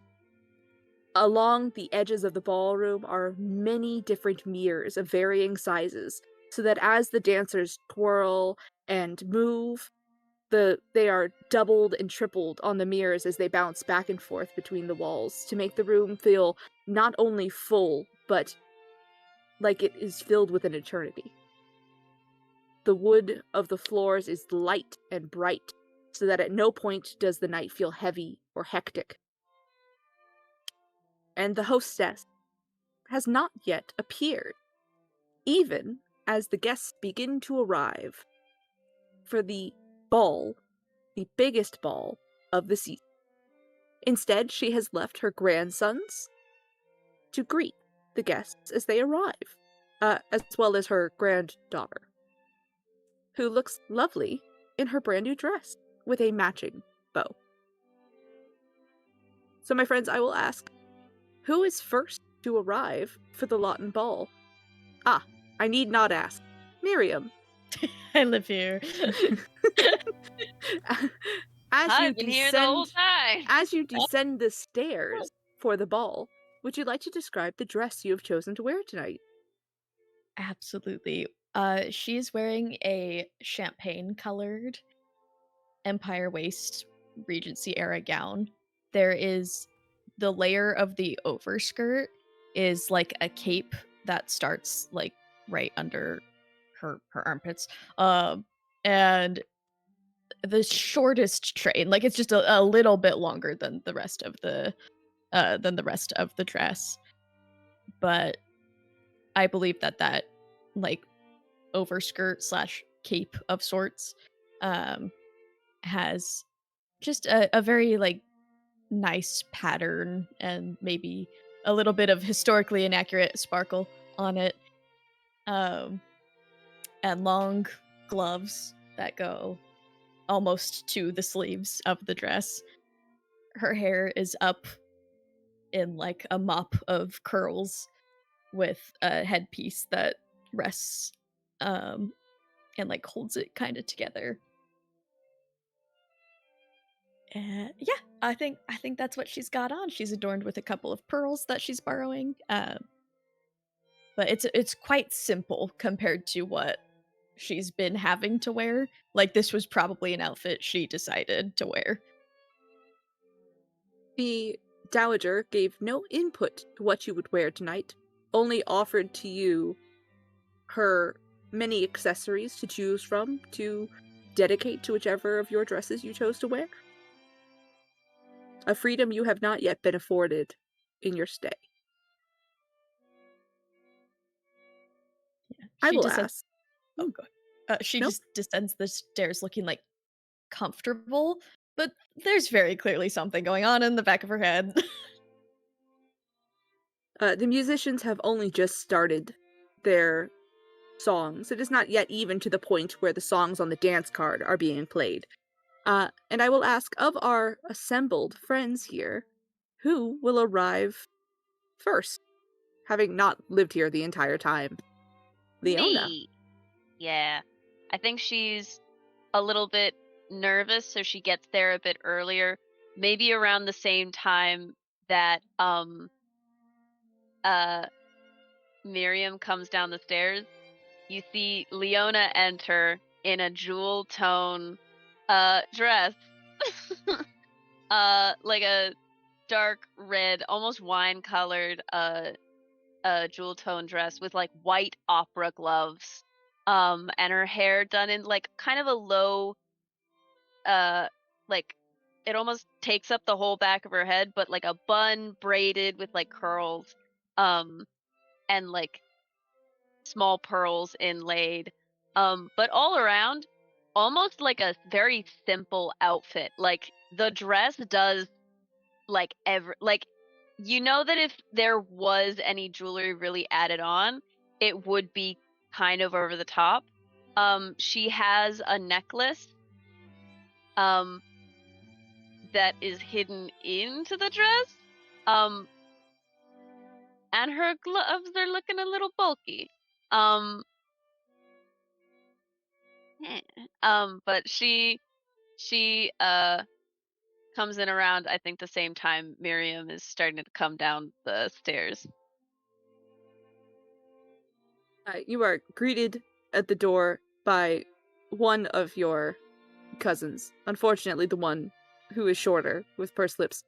As he takes your hand, kisses your glove, and directs you inward and says, "The party is right this way. Thank you so much, Jasper. Could I perhaps take a look at your dance card and see what there is left to fill?" I take a look at my dance card. Did you fill every slot? Here's the thing, he kind of thought you were doing a bit. I think sorry. I think I'd like to imagine that Dennis, chaotic but ally, kind of leans over and he sees it and he looks at you and then just very like subtly hands you another one. A different dance card? Just another one to use as a backup if you need. Oh, it looks like yours got a bit wet in the rain. Mm. Jasper looks outside where it's clear as day. Quickly. Huh. And he Yes. gives you like a quote, just write some names on it. Fuck. Oscar Wilde. Fuck.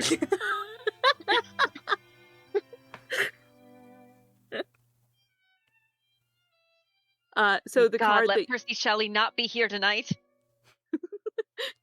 you're like rushing through names. You put like Tarquin on for one because you're like running out of like people. Percy's on there. Do you fill it completely so that there is no room for Jasper, or do you leave a space or two so that he will get a dance? Or thinks he will get a dance? Put him dead last. 'Cause then it would be awkward. Yeah, I'll put him dead last. Yeah. All right. As you point out the place you would like him to place his name, he sort of gives you like a wide-eyed look as you point to like the last, which is usually like the most important dance because it means that you want to spend the last moments of a party with someone. As he sort of like straightens up his shoulders a little bit, gaining like a whole inch, and like puts his name down and very joyfully hands you back the card. Yes, I look forward to it. Yes, of course. Has Mr. Brooks arrived yet? No. Oh. All right. Well, enjoy the party. We okay. will. I love that he gains a height just due to bad posture. Oh, Yeah. He's forward hunching at all times, like they haven't discovered scoliosis yet, but yeah. definitely has it. And he straightens, and then Dennis looks at him, and then he straightens as well, just to get even Just to be taller. He has bad posture, but because he's cool. Percy and Theo. Who's coming up next? I think Percy would be next. I think He you live doesn't- far closer to the estate than Theodore does. This traffic, man. All these horse and carriages and God. no traffic lights. Percy, is there anything in particular you are wearing for the evening? It's just your standard, like, black tailcoat. It might have some, like, gold embroidery on it. It's like, very, very simple, but, like, obviously well, like, he, like, put thought into his clothing, but he didn't want to be, like, flashy. A man of culture, as he remains. As you enter the party and walk past your hosts for the moment, it is Jasper. Jasper does not notice you at first. You pass by, I think you pass by Dennis first, but after you have passed by Dennis, who is busy like keeping the line moving, you pass by Jasper, who goes to greet you for the event and sort of like stops and stares at you for a moment, being face to face to you, and then just and pushes you along in. And you see several people in the crowd whisper amongst themselves, seeing the two of you face to face. Percy is definitely just gonna give him like a. You'll see the look of realization go, oh. And he'll just kind of quietly chuckle as he just keeps walking. Power play. And last but certainly not least, Mr. Brooks.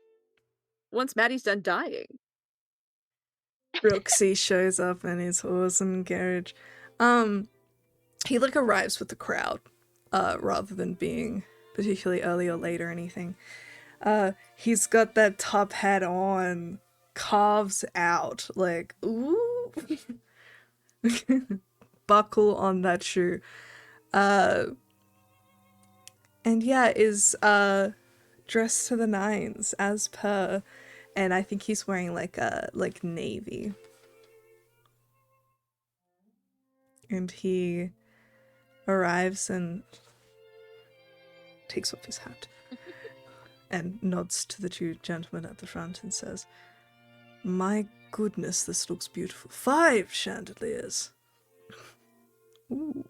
They have been in the family for many generations. Every generation, they add a new chandelier. My goodness. We just bought 4. He walks away. We just bought 4.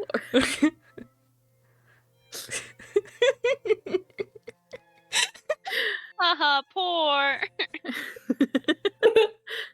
As the ball begins, the Lawton Ball is well regarded as the who's who event of the season. It takes a lofty invitation to be here. You are invited because you have either made the Dowager very happy with your presence at some point during the season, or because you are simply one of the best conversationalists, or the best dancers, or even the best musicians, because halfway through the night, those musicians do start leaving their chairs and let other people take over if the whim has them. The Lawton Ball is known for being very regimented, very to the letter, until about the halfway point where it suddenly slips into complete chaos every time, and it's always really fun. So that being said, I will ask, my friends, who would like to do something? Are people dancing? Are they eating? Are they conversing? Are they looking for anyone in particular? I think I'm gonna look for Percy first. That's probably one of the first names that I like smuggled onto my dance card to fill up before Jasper could get to it. So I wander over and I'm sort of like, see, it seems someone put you on here. Oh? That's very scandalous. But gives us time to talk some business. Ooh, what are the bets of the night? Well, I do have an ear to the ground, and I have heard that there is to be some sort of announcement. Unsure from who, but willing to put any money down for that? I'm just imagining this happening as they're like dancing back and forth Oh, in yeah. circles. It's very fun. They get passed I around to feel like- different people, but they're still talking to each other, and the other people are like, what the fuck? What the heck? I have 5-1 odds. Knowing you, Leona, I don't think I want to bet against you for this one. Ugh. I finally dried you out. Oh, I didn't say that. However, he just looks However? at you. He just looks at you. God forbid a girl try and rig a bet. Okay. Though if you could do me a Fingerboards. favor and perhaps, at this dance, I like point to the dance card as we're moving, the like very last dance that is supposed to be with Jasper. I go, could you perhaps, no. I had a second where I was like, what if there's a distraction and you wreck an instrument? But then I'm like, no, I don't want you to actually get on the bad side of my great aunt. I don't want that for you. But I'll simply bear and grin and bear it. But if you could help me perhaps speak to the musicians and have them pause for a moment during the bit that usually when the ball all gets like crazy. Think I I can make that happen? I feel like that can yes. be arranged. I'm looking to do something that might put me in the spotlight, as it were. Oh. And this Yes. is why I'm not betting against you. Yes. Unfortunately, I am putting my reputation on the line. But at the end of the day, that's kind of all we have. Tell me about it. He's just gonna. Would you like to know my life story? I bet you're wondering how I got here.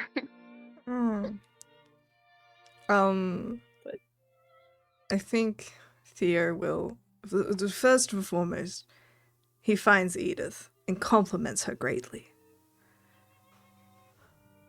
Mr. Brooks, look at my dress. Oh my goodness, you look beautiful. I'm very glad my tailor did such a good job. He treated you well, no doubt. It has pockets. And she's already pulling like knickknacks out of her pocket. Pockets are very useful. Very useful indeed. I know, I can put so many cookies in here.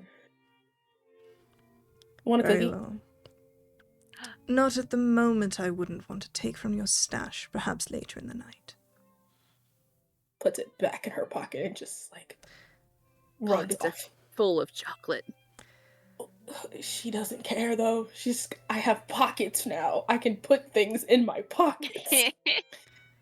And because this is the time of answers, Theo goes and finds his bestie, Dr. Lupton.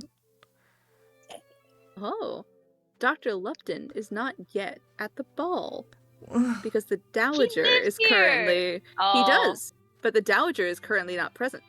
So it would not do to have her doctor out and about. Damn, I was gonna ask him why he was... where the fuck he's from. It's just like on Theo's mind, and he's like, maybe I could do it. He's doing that thing where it's all he could think about for a little bit, even though it would be really awkward to just come out and say it. He's like, I just really need to know. I think Happens you to will me get all the time. you will get that opportunity in a bit. We'll just make sure that everybody gets through their first years. Miriam, is there anything you're looking to do early in the evening? I think over time, Miriam does have a more filled up dance card, so I think she's just filling time right now. She's very distracted. Her heart's not in it. Like, she's looking very, like, kind of wistfully at everything, like, kind of taking it all in. You dance with one of the Abernathy cousins, not Tarquin, one of the more well-respected ones.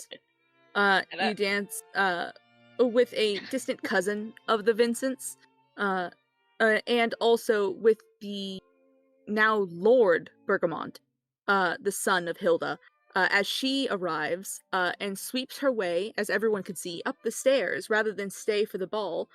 She enters into the private upper floors, going to see her friend. Friend.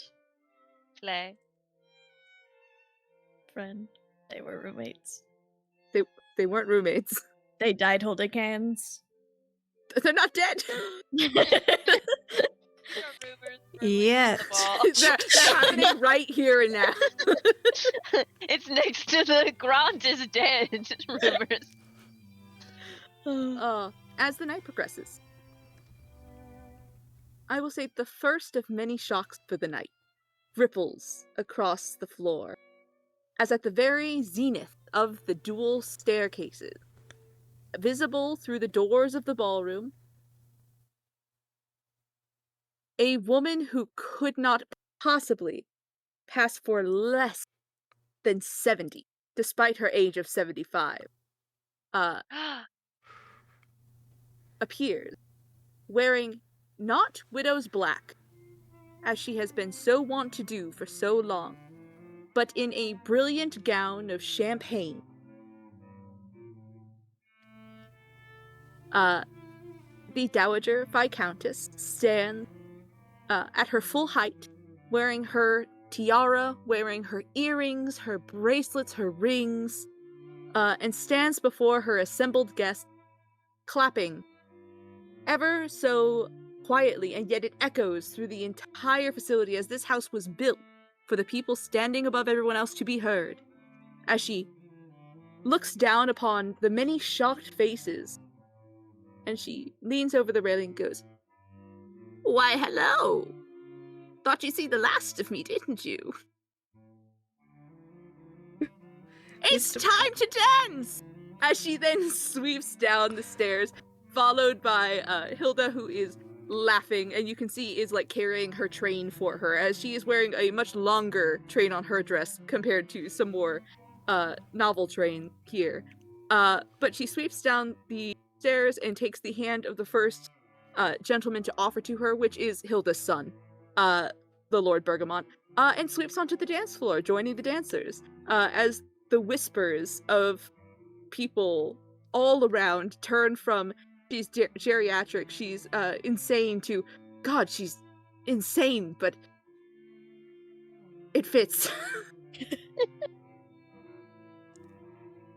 I think Dennis in that moment just kind of like with the classic thing of like when you see something and you want to exclaim it to someone and he kind of looks around and he spots Miriam with this like look of like and he kind of cocks his head and he walks up to you.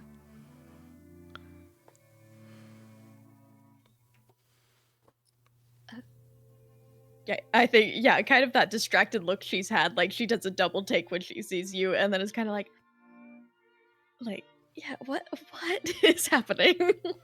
I will say, though I loathe her on occasion, she does have style. She does. We're matching. I didn't even plan that. You're right. I'm asking you that a lot these days. She looks lovely.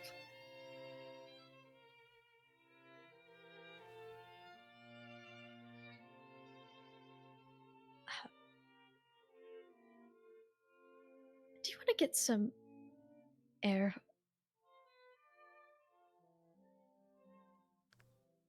I'm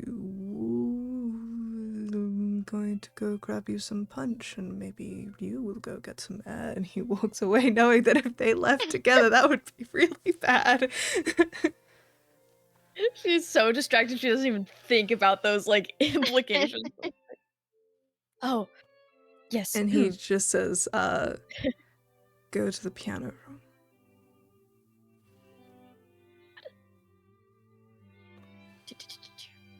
Oh, He fucks around for a little bit, then he goes as well. Would you look at the time? Wow. For a moment, we will leave Miriam in the piano room and move on. Now that the Dowager has made her entrance, which she had planned so diligently, she really needed to think of an entrance, and everyone started calling her, like, old and hobbled and ready to die, and she was like, oh, perfect, I've got this. Wonderful. Wonderful news, I'm not dead. Too bad.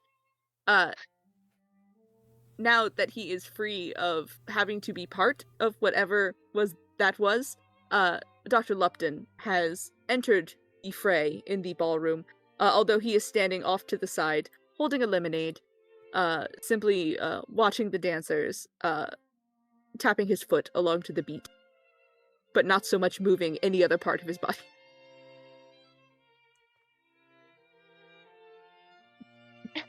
I go over. Dr. Lupton. Mr. Brooks.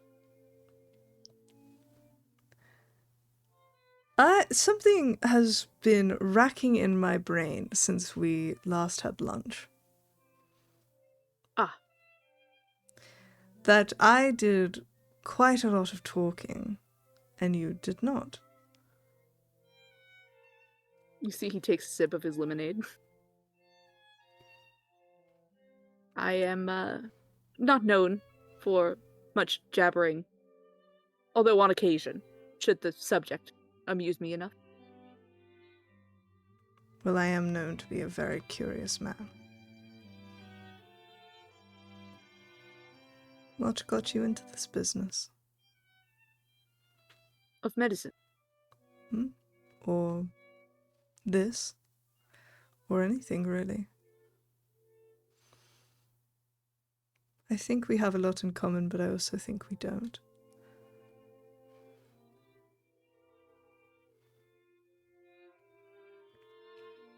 You see he looks like he's going to take another sip of lemonade and then realizes he did that motion really, really recently. And you see him pause as he tries to think of a different motion to do, can't find one, and simply lowers the glass and gives you a look. My apologies for my forwardness. I'm back to London soon. I do not think I will be long here either, as the Dowager is in very good health So I can and is see. tiring of her little game. I see. Oh well. An adventure at least. Or a story. It was good to be home for a little bit. Home. You see, he shares that look with you again. Well, not here specifically, but one town over.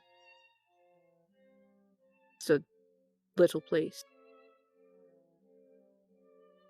Plenty of servants for this household have come and gone from one town over. Not many of those servants received pensions so large as my mother's. But she did have a boy to put through school. You have done very well for yourself, Mr. Lupton. Dr. Lupton. He says doctor. He would never. Either one would be appropriate. No. He is a doctor and he is God damn it. You see, he nods his head back and forth and goes, "It was stranger being here than I ever thought it would be. Not terrible." I think I can agree with that. I think you would also agree with me when I say that I have had my fill.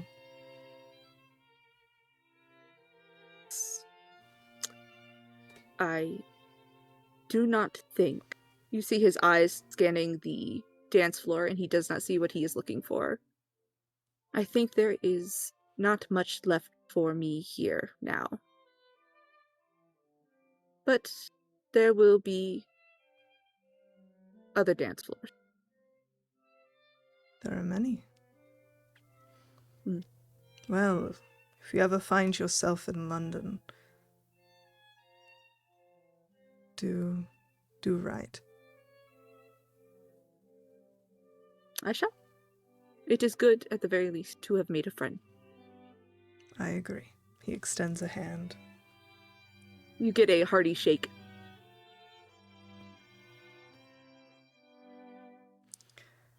Let us enjoy our final night, then. For better or for worse. I will enjoy it right here, I think.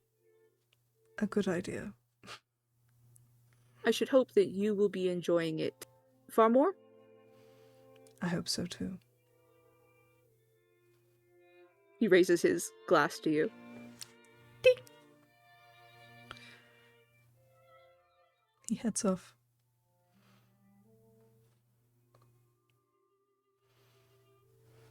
Crazy that that's a better love story than Leona and Theo.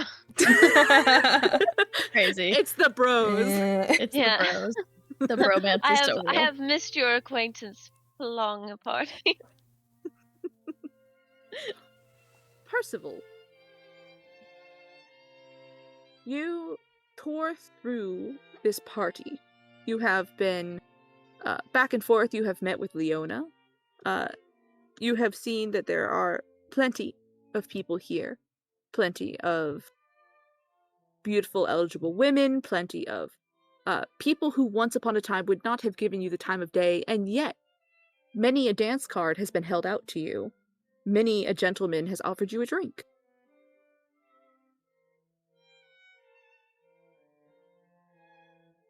Percy, I think he's always been more of a social person, so he's making his rounds as like politely as he can. He'll accept a drink from this, dance with this person. He's just letting himself be seen of like, hey, I'm not what y'all think. Promise. He's You just put- being very social. You put your best foot forward, and it is noticed as, throughout the night, Jasper, hearing the whispers around him, sinks further and further back away from the dance floor.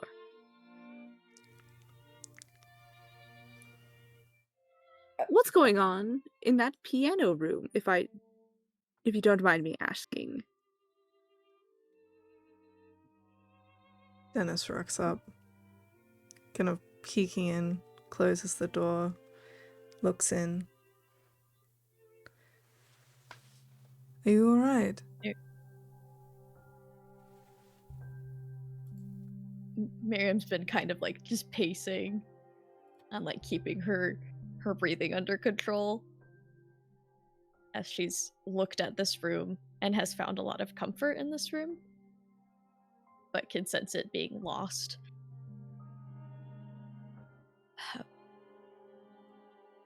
My uncle has written. You have an uncle? Yes, he's pretty much what's left. He's in the Navy. Oh. What is He it? found a match. Oh.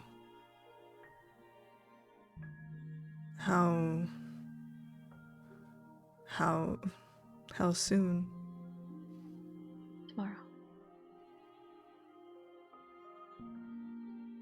Tomorrow.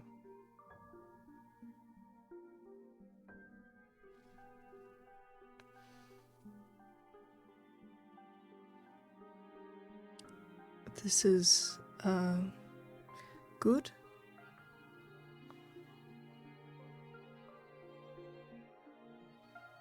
I think it's supposed to be. Someone from the Navy expects someone like me, quiet, doesn't speak up much. It's not you.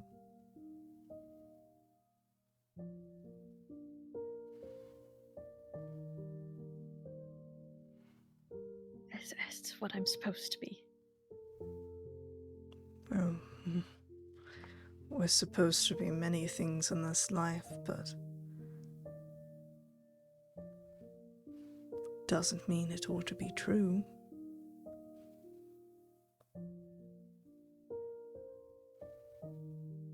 What do you want?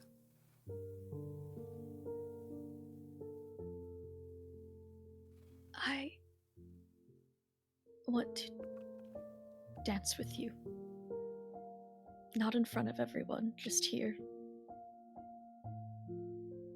Just as ourselves. That's what I want. All right. He extends a hand and bows.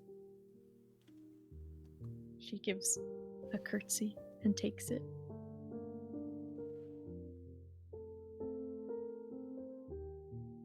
Music flows in from the cracked door to the piano room, from the ballroom, several halls away. It is ghostly and quiet, meek through the thick walls. Mostly strings loud enough to be heard, but the piano cannot this far away.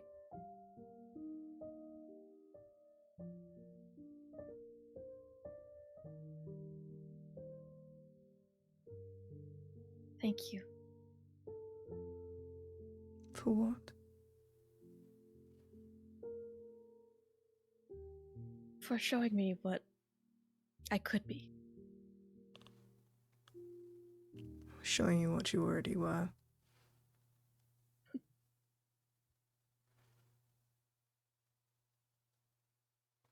Well, thank you anyways.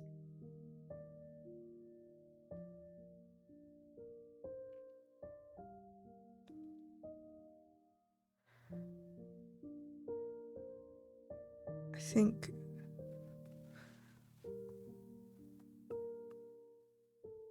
I don't really want you to go.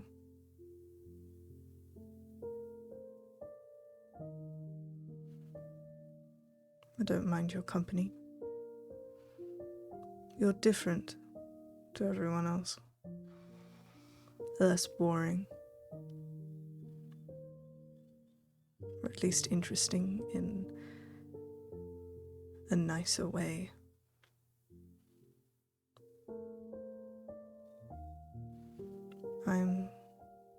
I'm saddened we didn't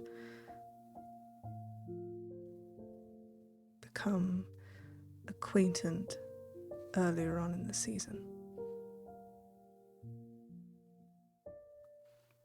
As am I.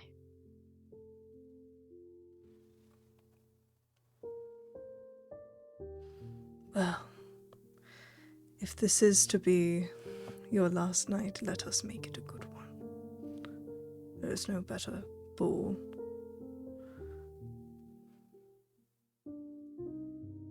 Thank you. Thank you for sharing a private dance with me. Away from all that.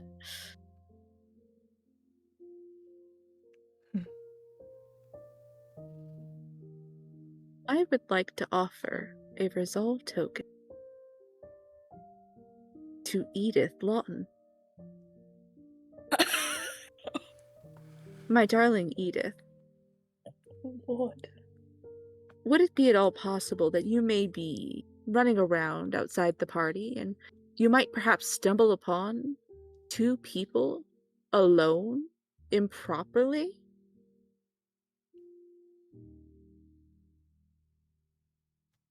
Mm-mm.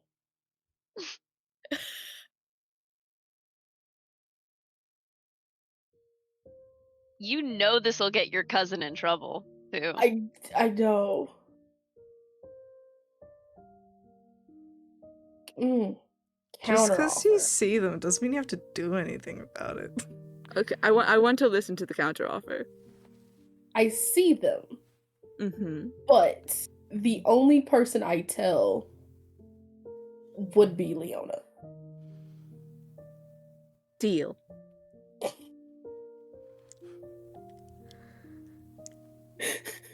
I start eating my lip gloss. This is the most passionate lip gloss application I've ever seen. And like seeing this, Edith is just gonna go like. I think Edith would accidentally like slam the door or at least make a noise and just run, as she probably would, straight to Leona. Leona, you will not believe what I just saw. Okay, by the wall, let's go. We go over to like a little side room, little sitting room. I'm like, what? What did you see? Miriam and Dennis dancing by themselves in the piano room. Oh my god. I know.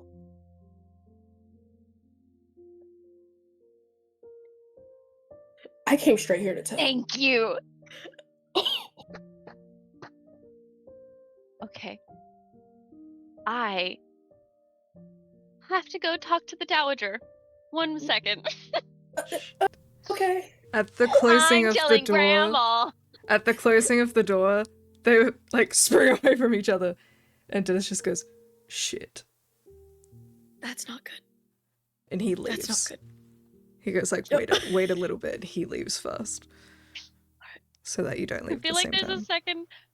I feel like there's a second where like I am one track mind going across the ballroom, and like Percy or Jasper come out to like try and talk to me, and I'm just like, I can't. No, Not Oh, right. oh, okay. No.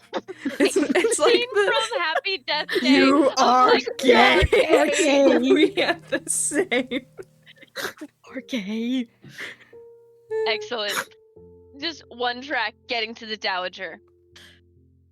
She like, is. I She do is feel like as currently. soon as she gets eye contact with me, she knows I'm gonna tell her something. You're doing the. The She Eddie is stare. currently enjoying sitting aside, having done her entrance dance and now accepting people visiting her and whatnot. Hilda by her side, who is dressed in mourning black. It seems as though the Dowager has given up one of her mourning dresses that she had redesigned into ball dresses, because she always wanted to be at balls even if she was in mourning, over to her friend so that she could wear it. But upon seeing the hasty approach of her grandniece, simply looks at everyone in attendance around her and says, "Gone, gone, everyone gone, I love not her. you." She grabs Hilda by like the like shoulder and like sets it back down. Waits for it to clear out. Miriam and Dennis were just alone dancing together, alone in the piano room. God, they are. Yeah. Thank you, Leona. That is all. Excellent. I start heading up towards the piano room. Question. Or Does at the least Dowager know about the letter Miriam got? She has been intercepting Miriam's letters. That has been a thing that has been happening throughout the campaign. But if it's the letters between you and Dennis inside the house. No, like the letter she got from No. her uncle. From her uncle. Oh. Really made a big show of wearing champagne, didn't she? Oh, Yeah. I think Leona doesn't like head upstairs, but she is at like the closest staircase down and does make eye contact with probably like trying to see, like doing the full body scan of like hair must, no smudged lips, they're not puffy at all, Is this eyes Dennis? puffy though, crying. No, I'm scanning Miriam. Miriam will be a few minutes behind Dennis. At Dennis's advice.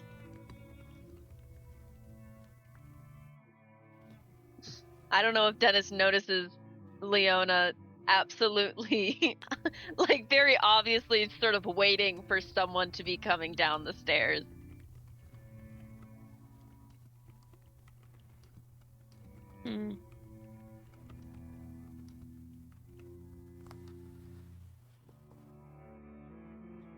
I'm drunk with power. You are, and I love it. This is awesome. Finally, I can fuck over my rival by giving her a good life. As you've always planned. Perfect revenge. Maddie, Hello. where does Dennis go immediately upon heading downstairs? To the bar. To the bar. To be seen by as many people as possible. Oh, hello. I've been here the whole time.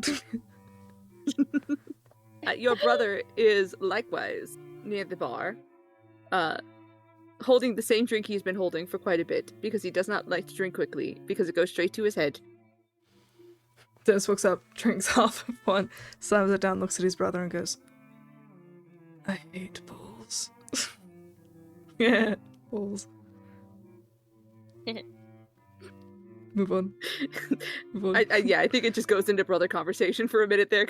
They both laughing just about kind of balls. do that look where they just look at each other and they just kind of acknowledge and that they don't say anything else. That twin thing of being like, I think it is clear that Jasper has been nursing this drink and just staring out at the dance floor. And if his gaze were to be followed, it has been following a certain individual all night. It has been following Percival.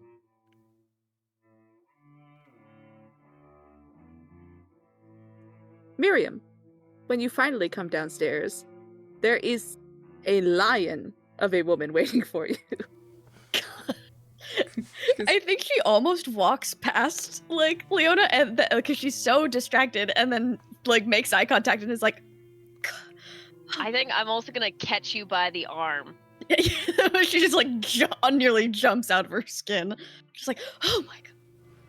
And I'm just like looking so intently at your face with like the weird sort of like the weird fucking smile I have of like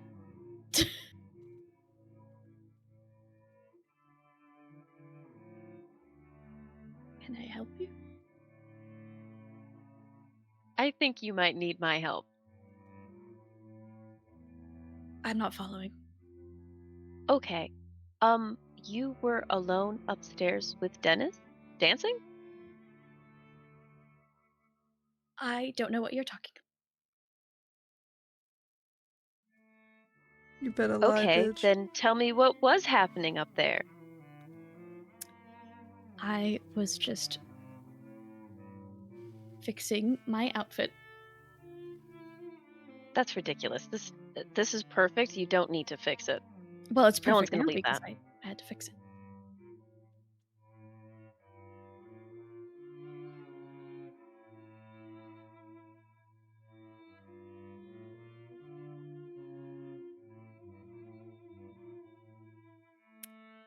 Okay. So, Dennis?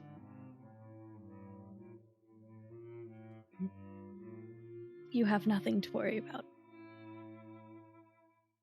Yeah, I don't have anything to worry about. Are you worried about something?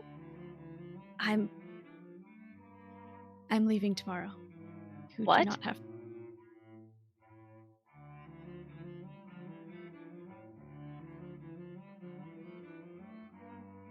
Why?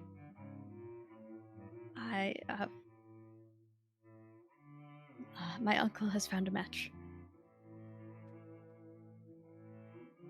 Do you know the match? No, but that's kind of how it goes. That's not how it has to go. It's how You it's like- going.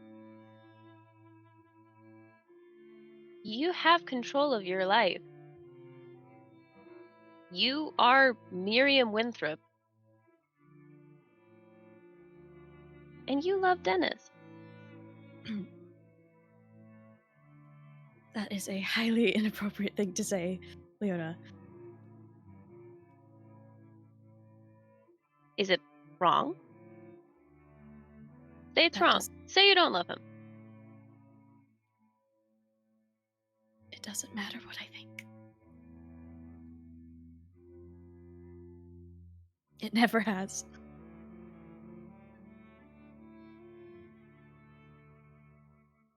I never took you for a liar.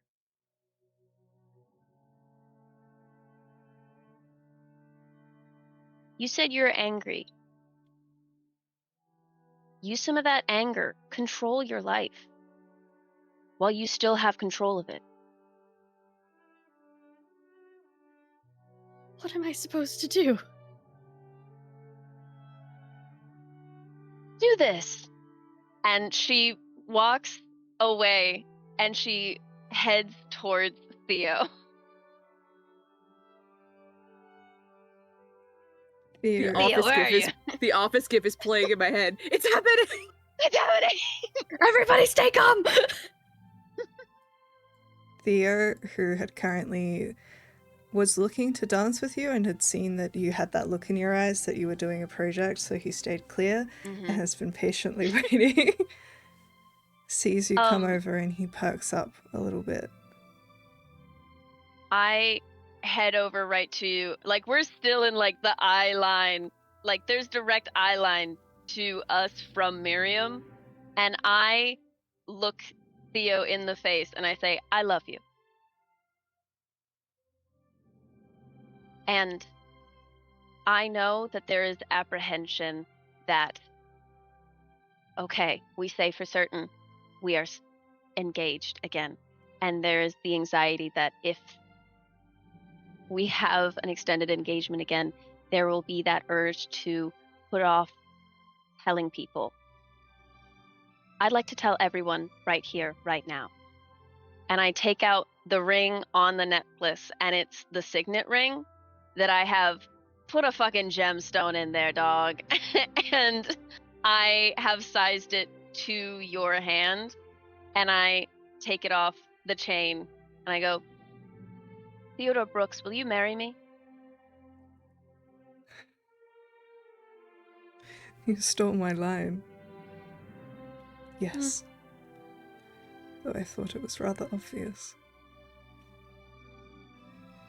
Well, what's a little spotlight in this all? Those aren't words. But I'd like to use in the spotlight to make sure that this goes our way with society. And they're like, oh, the excitement of it all. A secret engagement. And she's, oh, like, ripples out. you had a small group surrounding you from the beginning, because Theo was not alone by any means in this ballroom. It is a packed ballroom. There are people everywhere. But they had given you some distance, seeing that a private conversation was taking place, until suddenly the private conversation was too worth listening to, Yeah. and people stepped closer, leaving still a gap of room around you, until finally you pulled off your glove also. Mm-hmm. You pull off your glove, producing the ring. You pull out the necklace, producing his ring. Gasps spring out around the room. And then joyful clapping, as suddenly people are amused and delighted, because there is never anything wrong with an engagement. And isn't it so much like the Lawton Ball here at the midpoint, as always, where something happens? And yes, we already had Lady Lawton show up in her wonderful gown, bright as the day she was born, seemingly, but not only was she reborn tonight, suddenly a new relationship is born. Or maybe one that's been around the whole time. Yeah. And as the whispers start, none of them are negative. I'm sure there's one or two, especially coming from Miss Henrietta Fudge, who, upon seeing the gesture in the center of the room, drops her lemonade. And as the cup rolls away, and she allows herself the grace of a quick exit to protect her dignity, can still be heard sobbing on her way out toward the carriages. Sucks to suck, I say. Theodore That being said, kind of moves his hand so the ring can be put on his own finger and lifts your hand and kisses the ring that he got you 3 years ago. I think I might be the happiest man alive.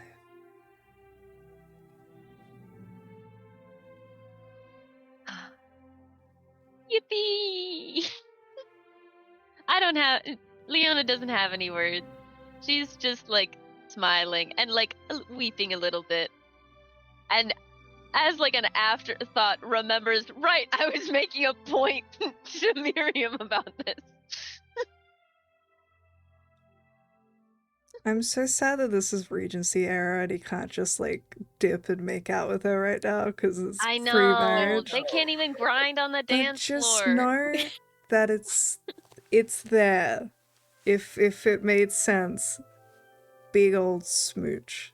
But instead, the band he kisses does you on start the up a ring. duos dance, so that rather, it's not a private dance by any means, but only couples for this next one.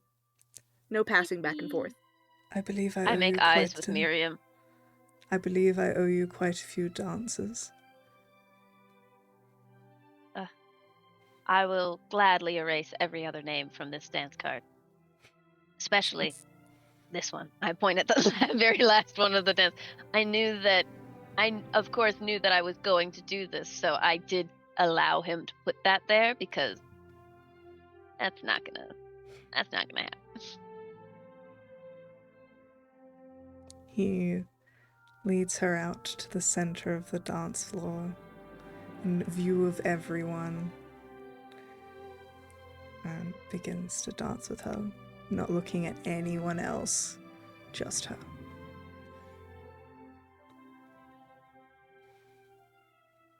Out in the crowd, the Dowager Viscountess watches as her grandniece makes a choice.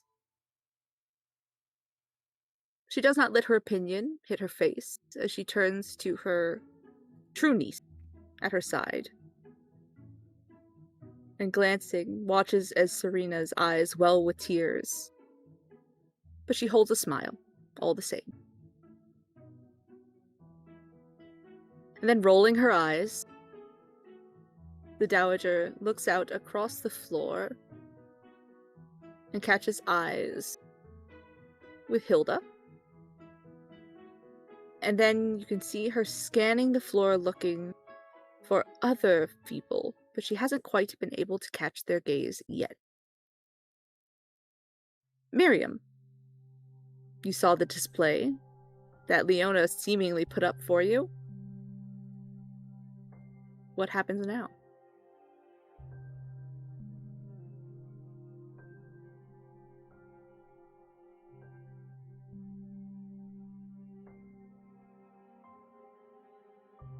Unwritten is playing in the background during this. What?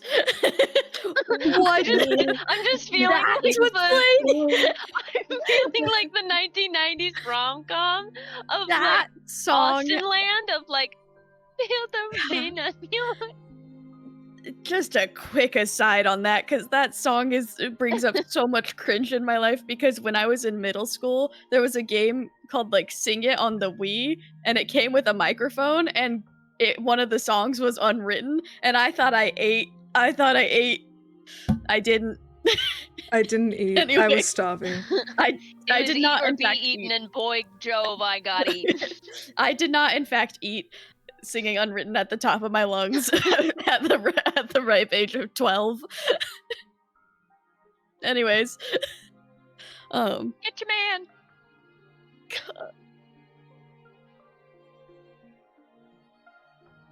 Miriam definitely like claps along with everyone else and smiles. She's genuinely happy for Theo and Leona. And I think she kind of forgot that this was partially to make a point to her. And so when you look back, she's like that's what that was for. This is always going to happen, but while I'm at it, life lesson. What on earth? Like, this place is so weird. Leona also went to the school of the Dowager Viscountess. Do weird shit and make it look like it's what you meant to do. This is what happens when you're given a backbone long enough.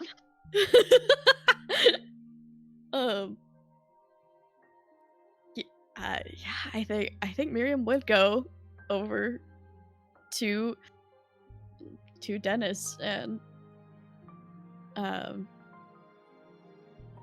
say, I don't want to be too greedy, but may I have this dance? He kind of notices you coming and puts down the drink and kind of sits up a little, seemingly like bewildered by the thing. Because I like to imagine that he had no idea. He's just like, what the fuck? And then If kind he of looks bewildered, Jasper looks yeah. and he looks back towards you and yes.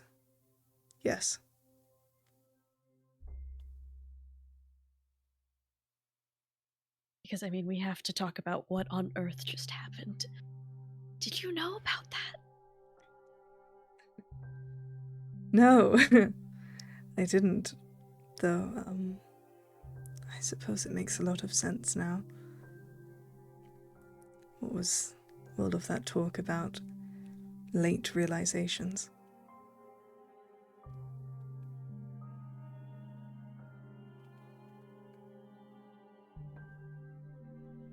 Well, for what it's worth, I don't want to leave either. I enjoy your company. As do I. Which is surprising for me. Oh. I quite like you as you are right now.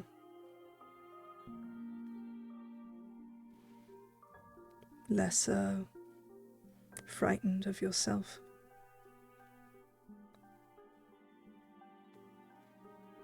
Forgive me for my forwardness, but I don't think you would do so well as a Navy wife. You have, so far, received quite a bit of my advice.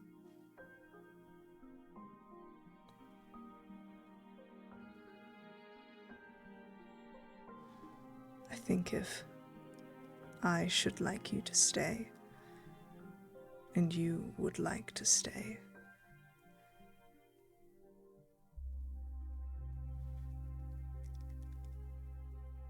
suppose it doesn't seem that complicated, does it?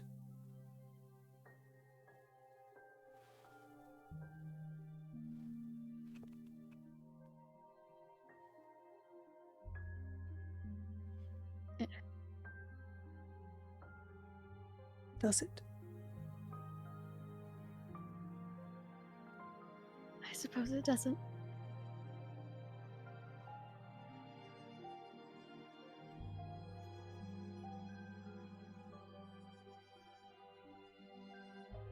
Would you like to I would like. go on? I would like to stay. Well, if that's what you want. Try one more time. I would like to stay. Or go wherever you are. We'll work on it, I suppose.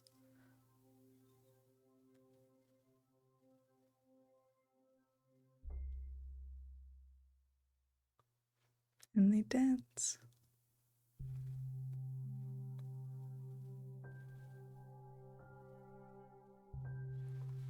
Across the dance. Aside from these happy couples, one in the spotlight and one off to their own devices, enjoying themselves as they are.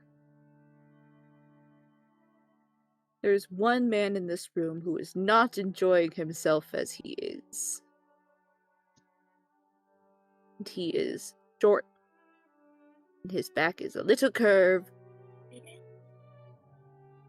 It's a little. And his lips are pursed. And as he finally finishes that drink and sets the cup down on the bar,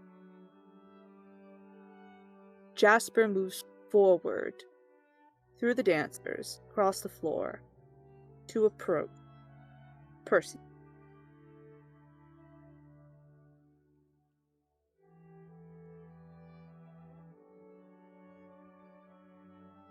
I will ask, Ray, do you think Jasper approaches you in a way that you can see? Or does he approach you when your back is turned?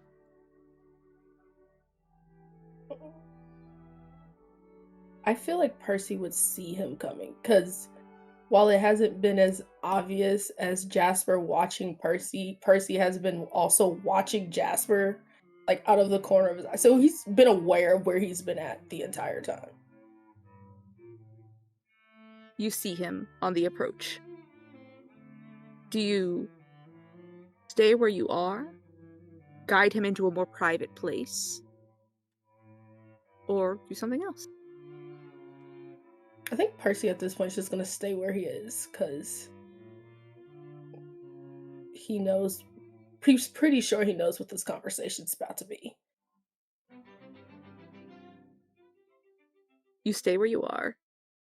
With people dotted around you, you're not in a very populated area of the ball at present. The food table is more active right now. The dance floor is very active. People are staying on that side of the room gossiping about the newly engaged but not newly engaged couple at the center of the dance. And as Jasper approaches and looks at Percy, he looks like he has been having big boy thoughts for a little too long. His eyes are just a little too scrunched up, and his mouth is downturned so that his pouty lips look like a toddler ready to throw a tantrum. And he looks at you and just sort of stands there looking at you for a solid 30 seconds. Percy's not going to say, he's not going to say the first word in this conversation. He's just going to stare you down as well.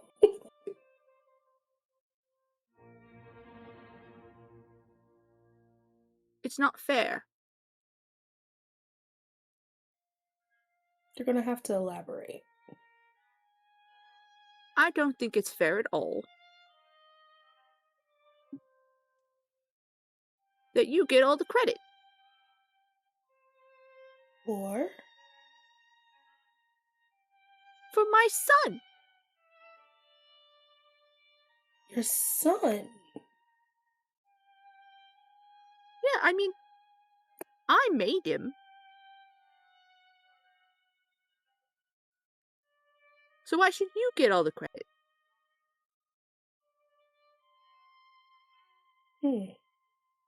Well, congratulations on the son. Let me think. I do remember coming across Reginald or Reggie, I believe is what I was told his name was. Yeah. Sweet boy. Very, very sweet boy. It's a shame about the lips. Having to purse my lips every time I'm like, what? Oh, fuck. Right.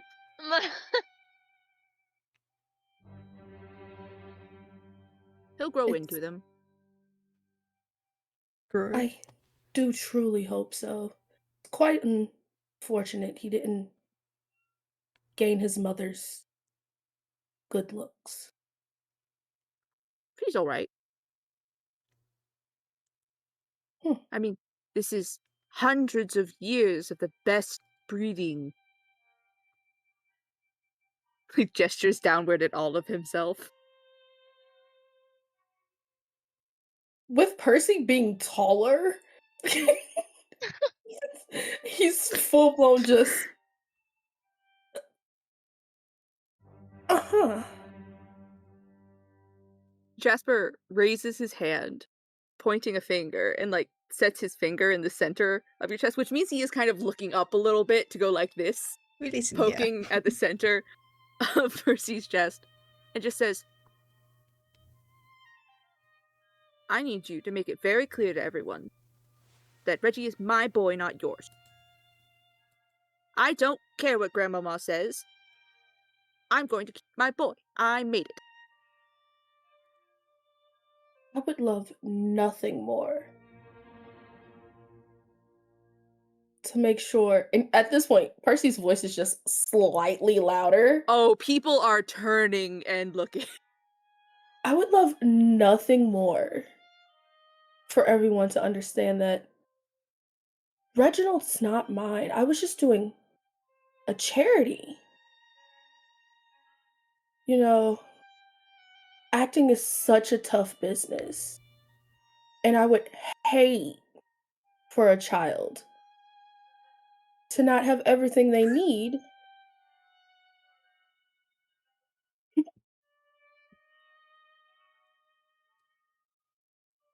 Oh, that's all. The church didn't work out, but there are other options. And look, I already have an heir. And Dennis is out of the will. So Oh, you hear him, you hear him say that, and you see several people like eyes widening as they hear like that rumor like seem to be true because it's coming from one of the brothers. But Maddie, I'm going to let you as Dennis hear this and know that is absolutely not true. That is unfortunately Jasper very plainly believing any rumor he hears, especially the one about Percy claiming Reginald as his. Brother, in unfortunate circumstances, as per usual, you've come to the wrong conclusion. What was that? I'm very much still in the will.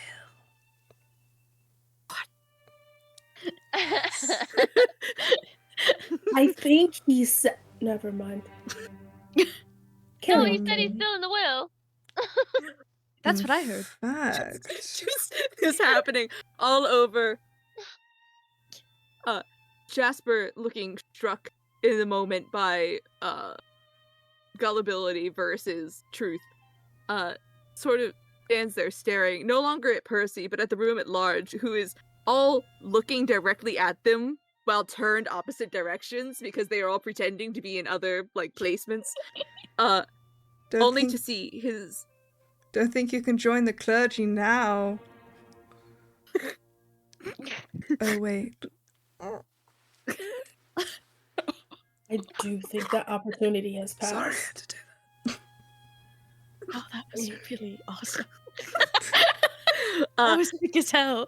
and you watch as Jasper looks up to see his grandmama in her beautiful champagne gown on the banister of the stairs, where she had been searching for faces and instead witnessed the scene in front of so many people. And she simply purses her lips, and for a moment the family resemblance is there, although it looks like poor Jasper got stuck like that at birth. And then she relaxes her face, she simply shakes her head back and forth, no. And Jasper lets out a gasp and runs from the room. Can I use my monologue token to hear the Viscountess's true thoughts right now? Absolutely. that. All I can think of right now is, and as she purses her lips, disaster. Yeah, that's cool. It was not my decision to try and keep that boy on track. But my daughter, he begged. And begged. And begged. And said I could not have Dennis here to teach. Unless I kept the other one too. And look how that turned out. Because it was so well. It worked so well in London, didn't it? But no. No, it didn't work well in London. And it didn't work well here. Well. The military it is. But that's a problem for his father to take care of. My hands are washed. And it looks like... It looks like I wore the right color. Excellent. I dab Edith up in the corner.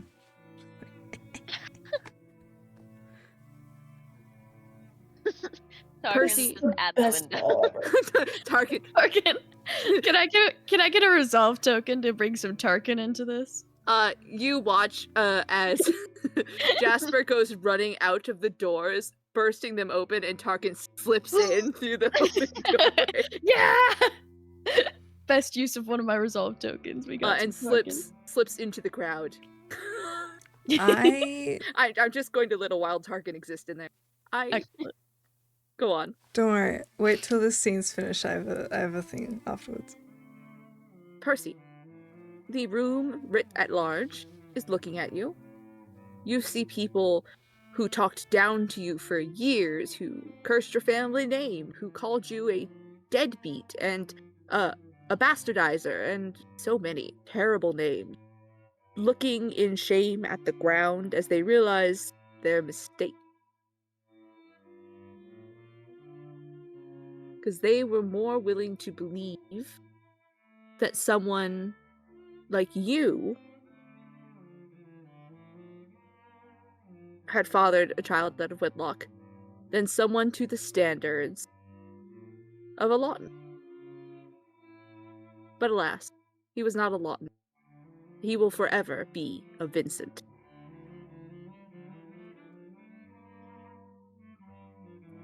What do you do in this moment? And Cassandra's kind I of think- hearts. They really didn't think he had a chance. I think Percy at this point is just gonna like find a drink and just very nonchalant, not speaking to anyone. It's just like, man, it's crazy the things you learn about families here. Such a shame. He's just gonna walk off, just not acknowledging a single soul, because he knows at this point, like, he's won. So he's just like, I have my drink. I'm gonna find somebody to dance with. See you later.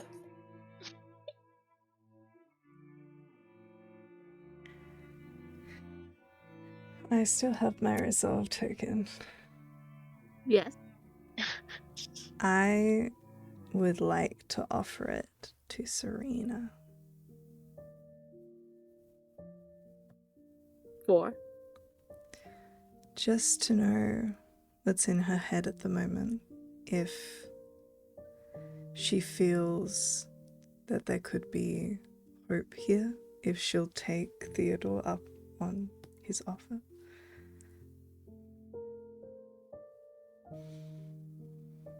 I think the information that you can glean on her face, because we'll say the resolve token is for her to show her feelings Oh, this on is her my face monologue freely. token. Oh, your monologue token. Gotcha.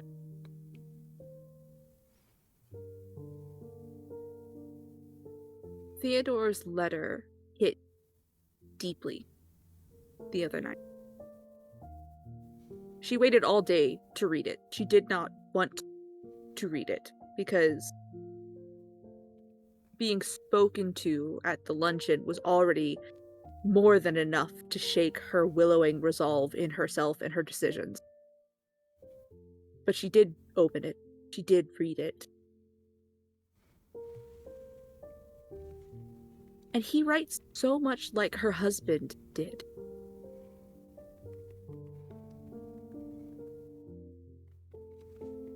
He is logical and methodical and a man of business, and her husband was not a man of industry, but he was a man of business. His family was his business. He raised his firstborn, despite the fact that she was a girl, to be ready to take on the family business, which was to pass on the family name. To ready her to be the next step in a generation of perfection. And when Rose died, when her husband died, she lost not only family, but also sight of the family business. She was never one for business. She was a mother. She wanted to let her children follow their hearts as much as they could, and she wanted to help them make the best decisions they could for it. And suddenly, it was all she could do to keep her head around business. So maybe it's good to finally have someone with a head for business back in the fold. And maybe it wouldn't be so terrible to avoid the house where she just smashed about 17 sherry bottles in the hearth for the servants to clean up. There are worse vacation stays. And they'll have a wedding tomorrow.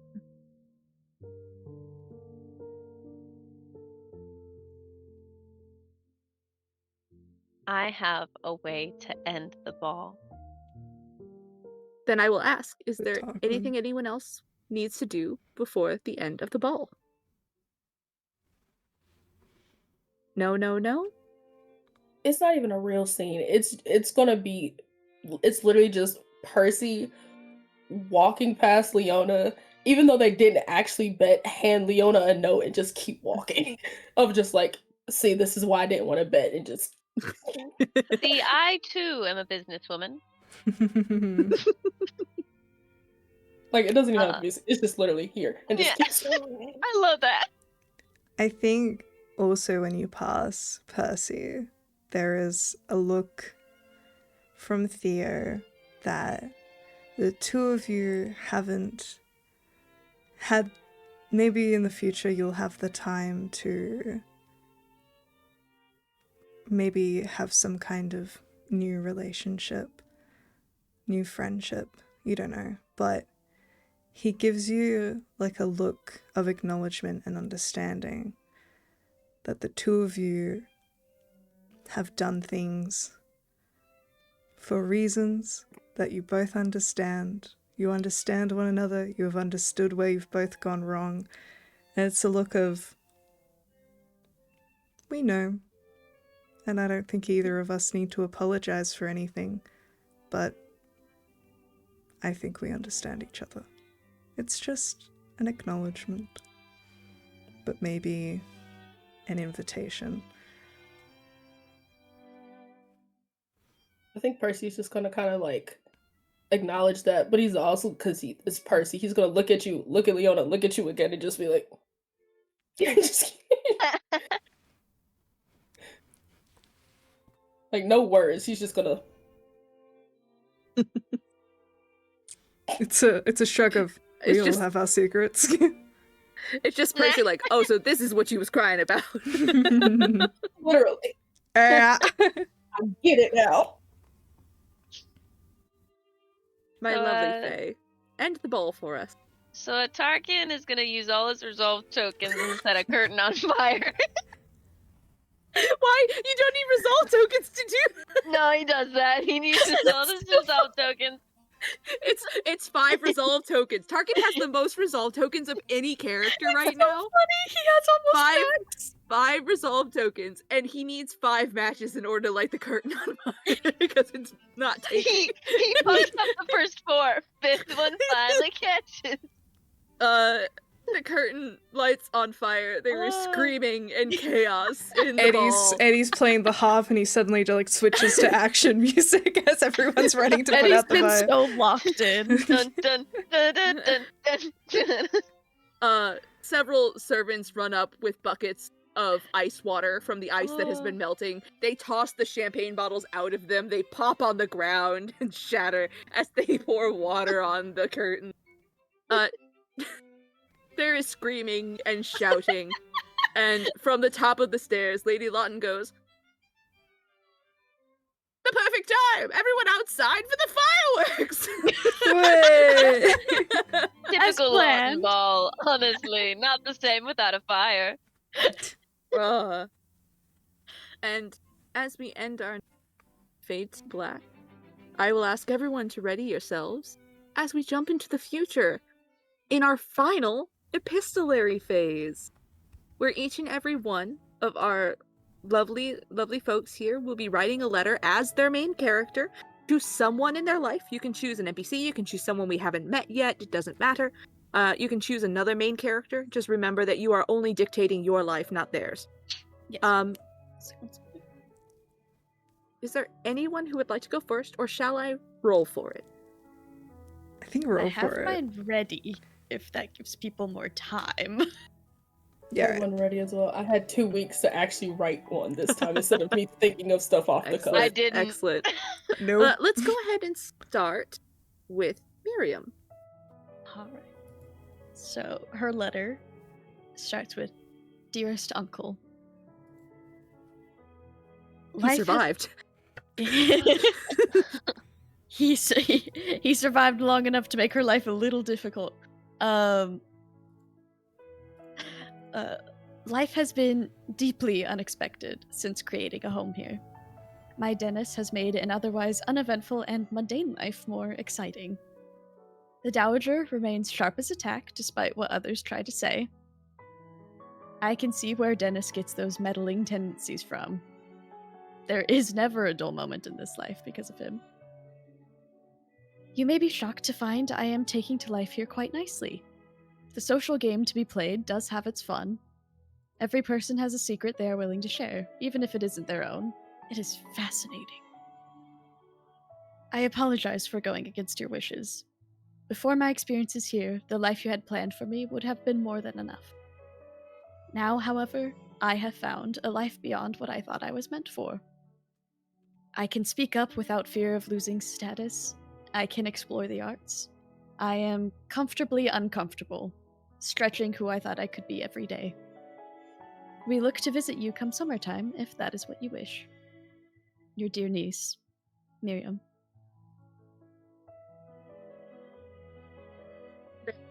Hear from Percy? Okay.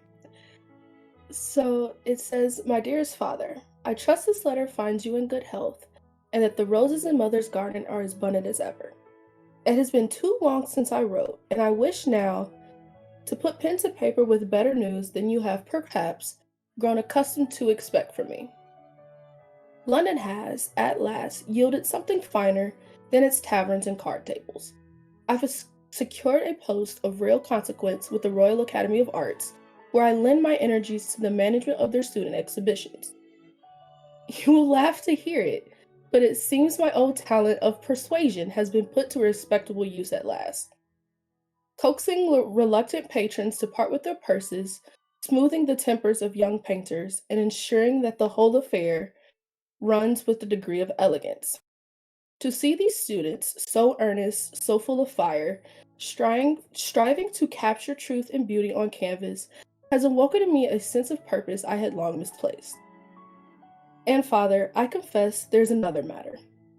In the course of these duties, I have grown acquainted with a lady of excellent character and uncommon sensibility. Ugh. Miss Margaret.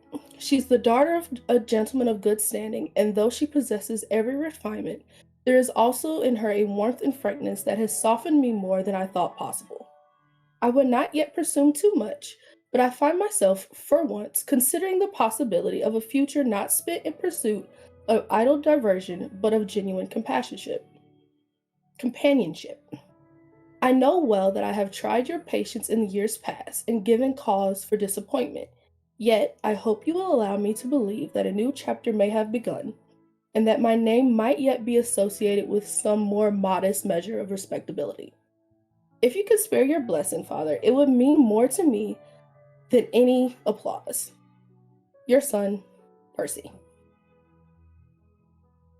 I thought for a second you were gonna be like, I've met a lady like none other. Her last name is Fudge. No. God, wild. Okay, That scares me.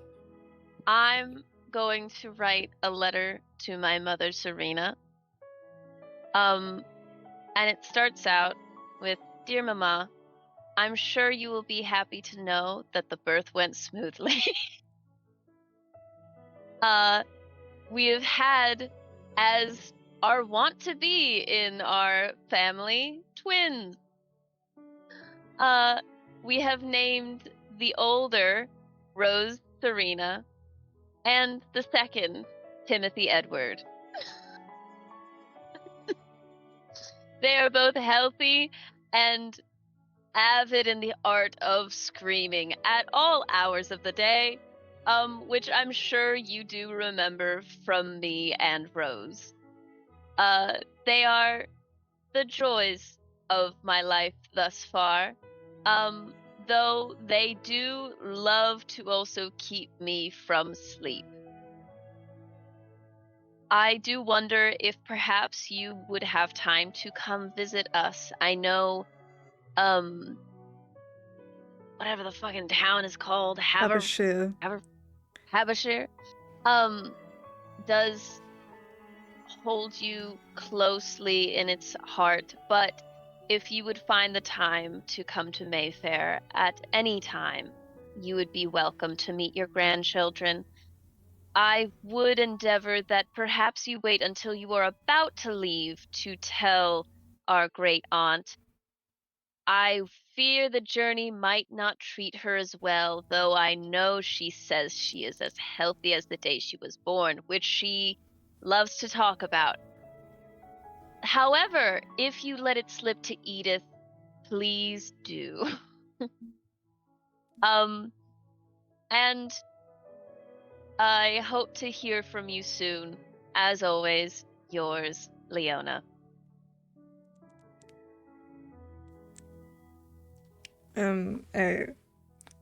Dr. Lupton delivered. I'm making that canon.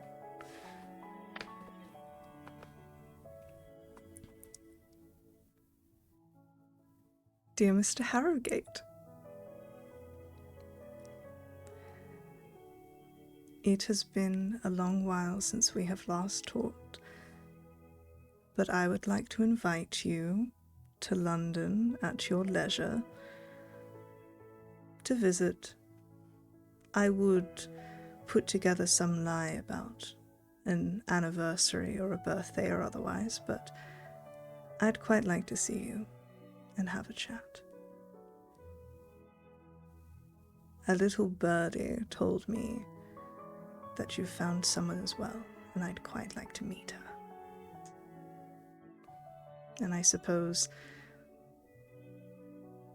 you'd quite like to meet the children as well. Let's grab a drink. I think I owe you one.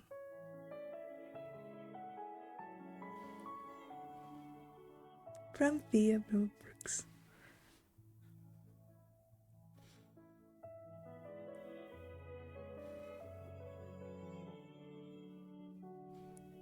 My boy. Elliot. I have not kind mother. for I know it was not in my ability at the time to raise you myself. Sending you away was for the best. My husband was a diligent man, easy to trick, at the very least, but it would have been impossible to pass you off as his.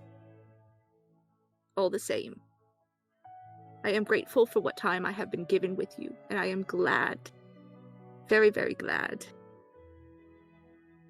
for what you have become.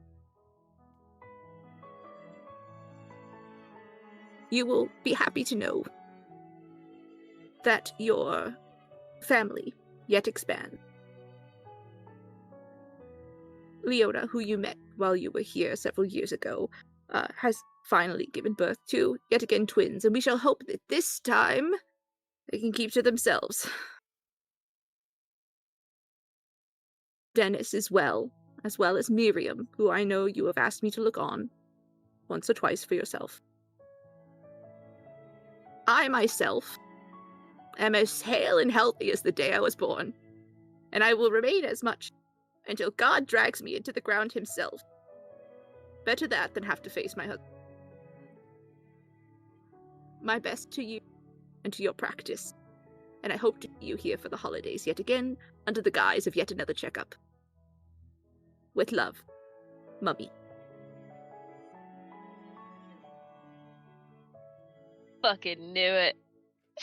I certainly didn't. Oh, And I that, had my friends, suspicions. I love it. is how we will bring this story to a close. My friends, it has been an absolute delight to have you write this story alongside me. I am so happy that we got to get it done. I'm so happy that we were all here for the finale. And I hope that you had a wonderful time, because I certainly did.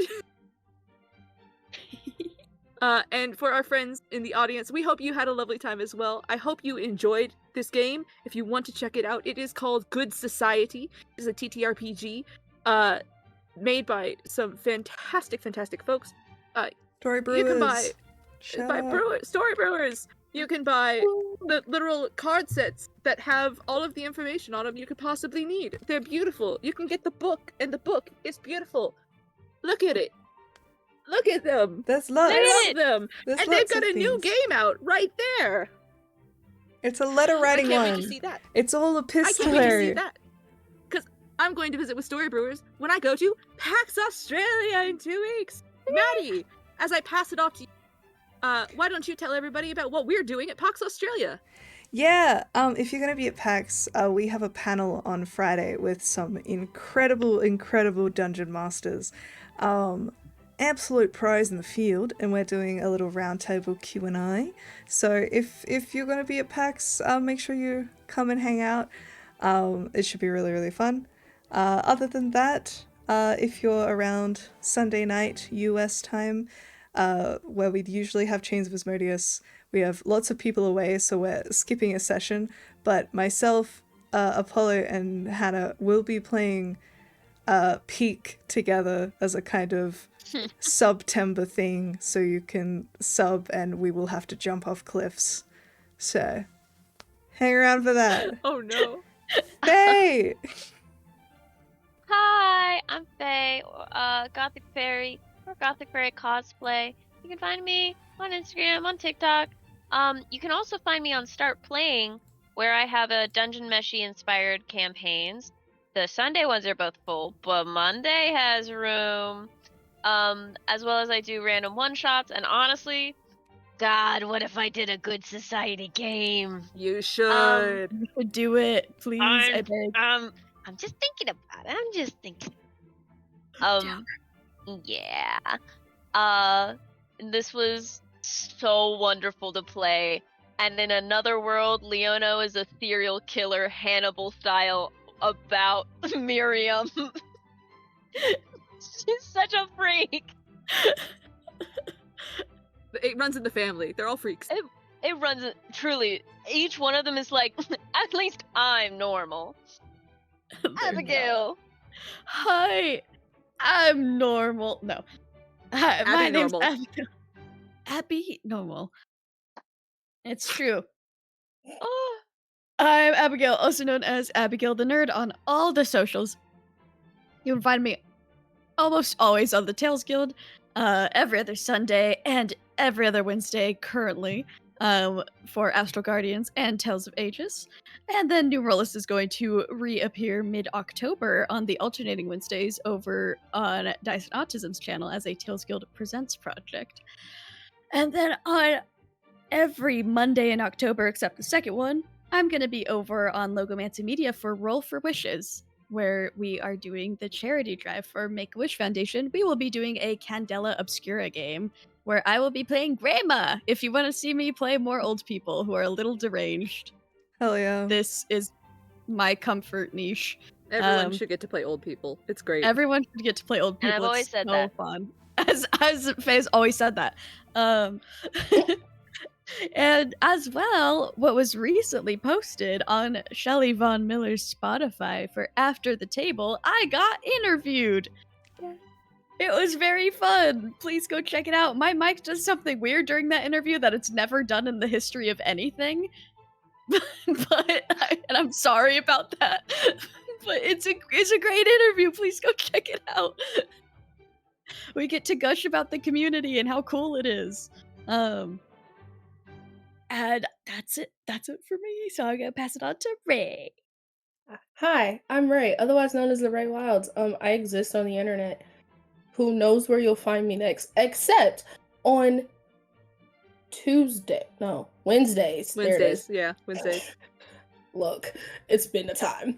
On Wednesdays, you can find me on Pluto Cleric or Pluto Underworld's Twitch, where I get to play a semi-spooky, morally gray, dream-walking hero? Question mark? In her horror DC thing called The Return. I just had to fight myself, so Yeah, it was wild. Classic. Also, keep an eye out for Typical. guests. You might see some familiar faces. Anyways, It's you. You're the guest. thank you so much, everyone, for joining us for this. Thank you so much to James for being an incredible facilitator. Thank you so much to these lovely players for agreeing to do this. I appreciate you guys so much. I was so glad. It's nice to be a player again. It's wonderful. It's great. We will see you next time. We're gonna raid into someone. Bye-bye. Goodbye. Bye-bye now. Bye. Bye-bye. Bye-bye Bye-bye. now. Bye-bye now.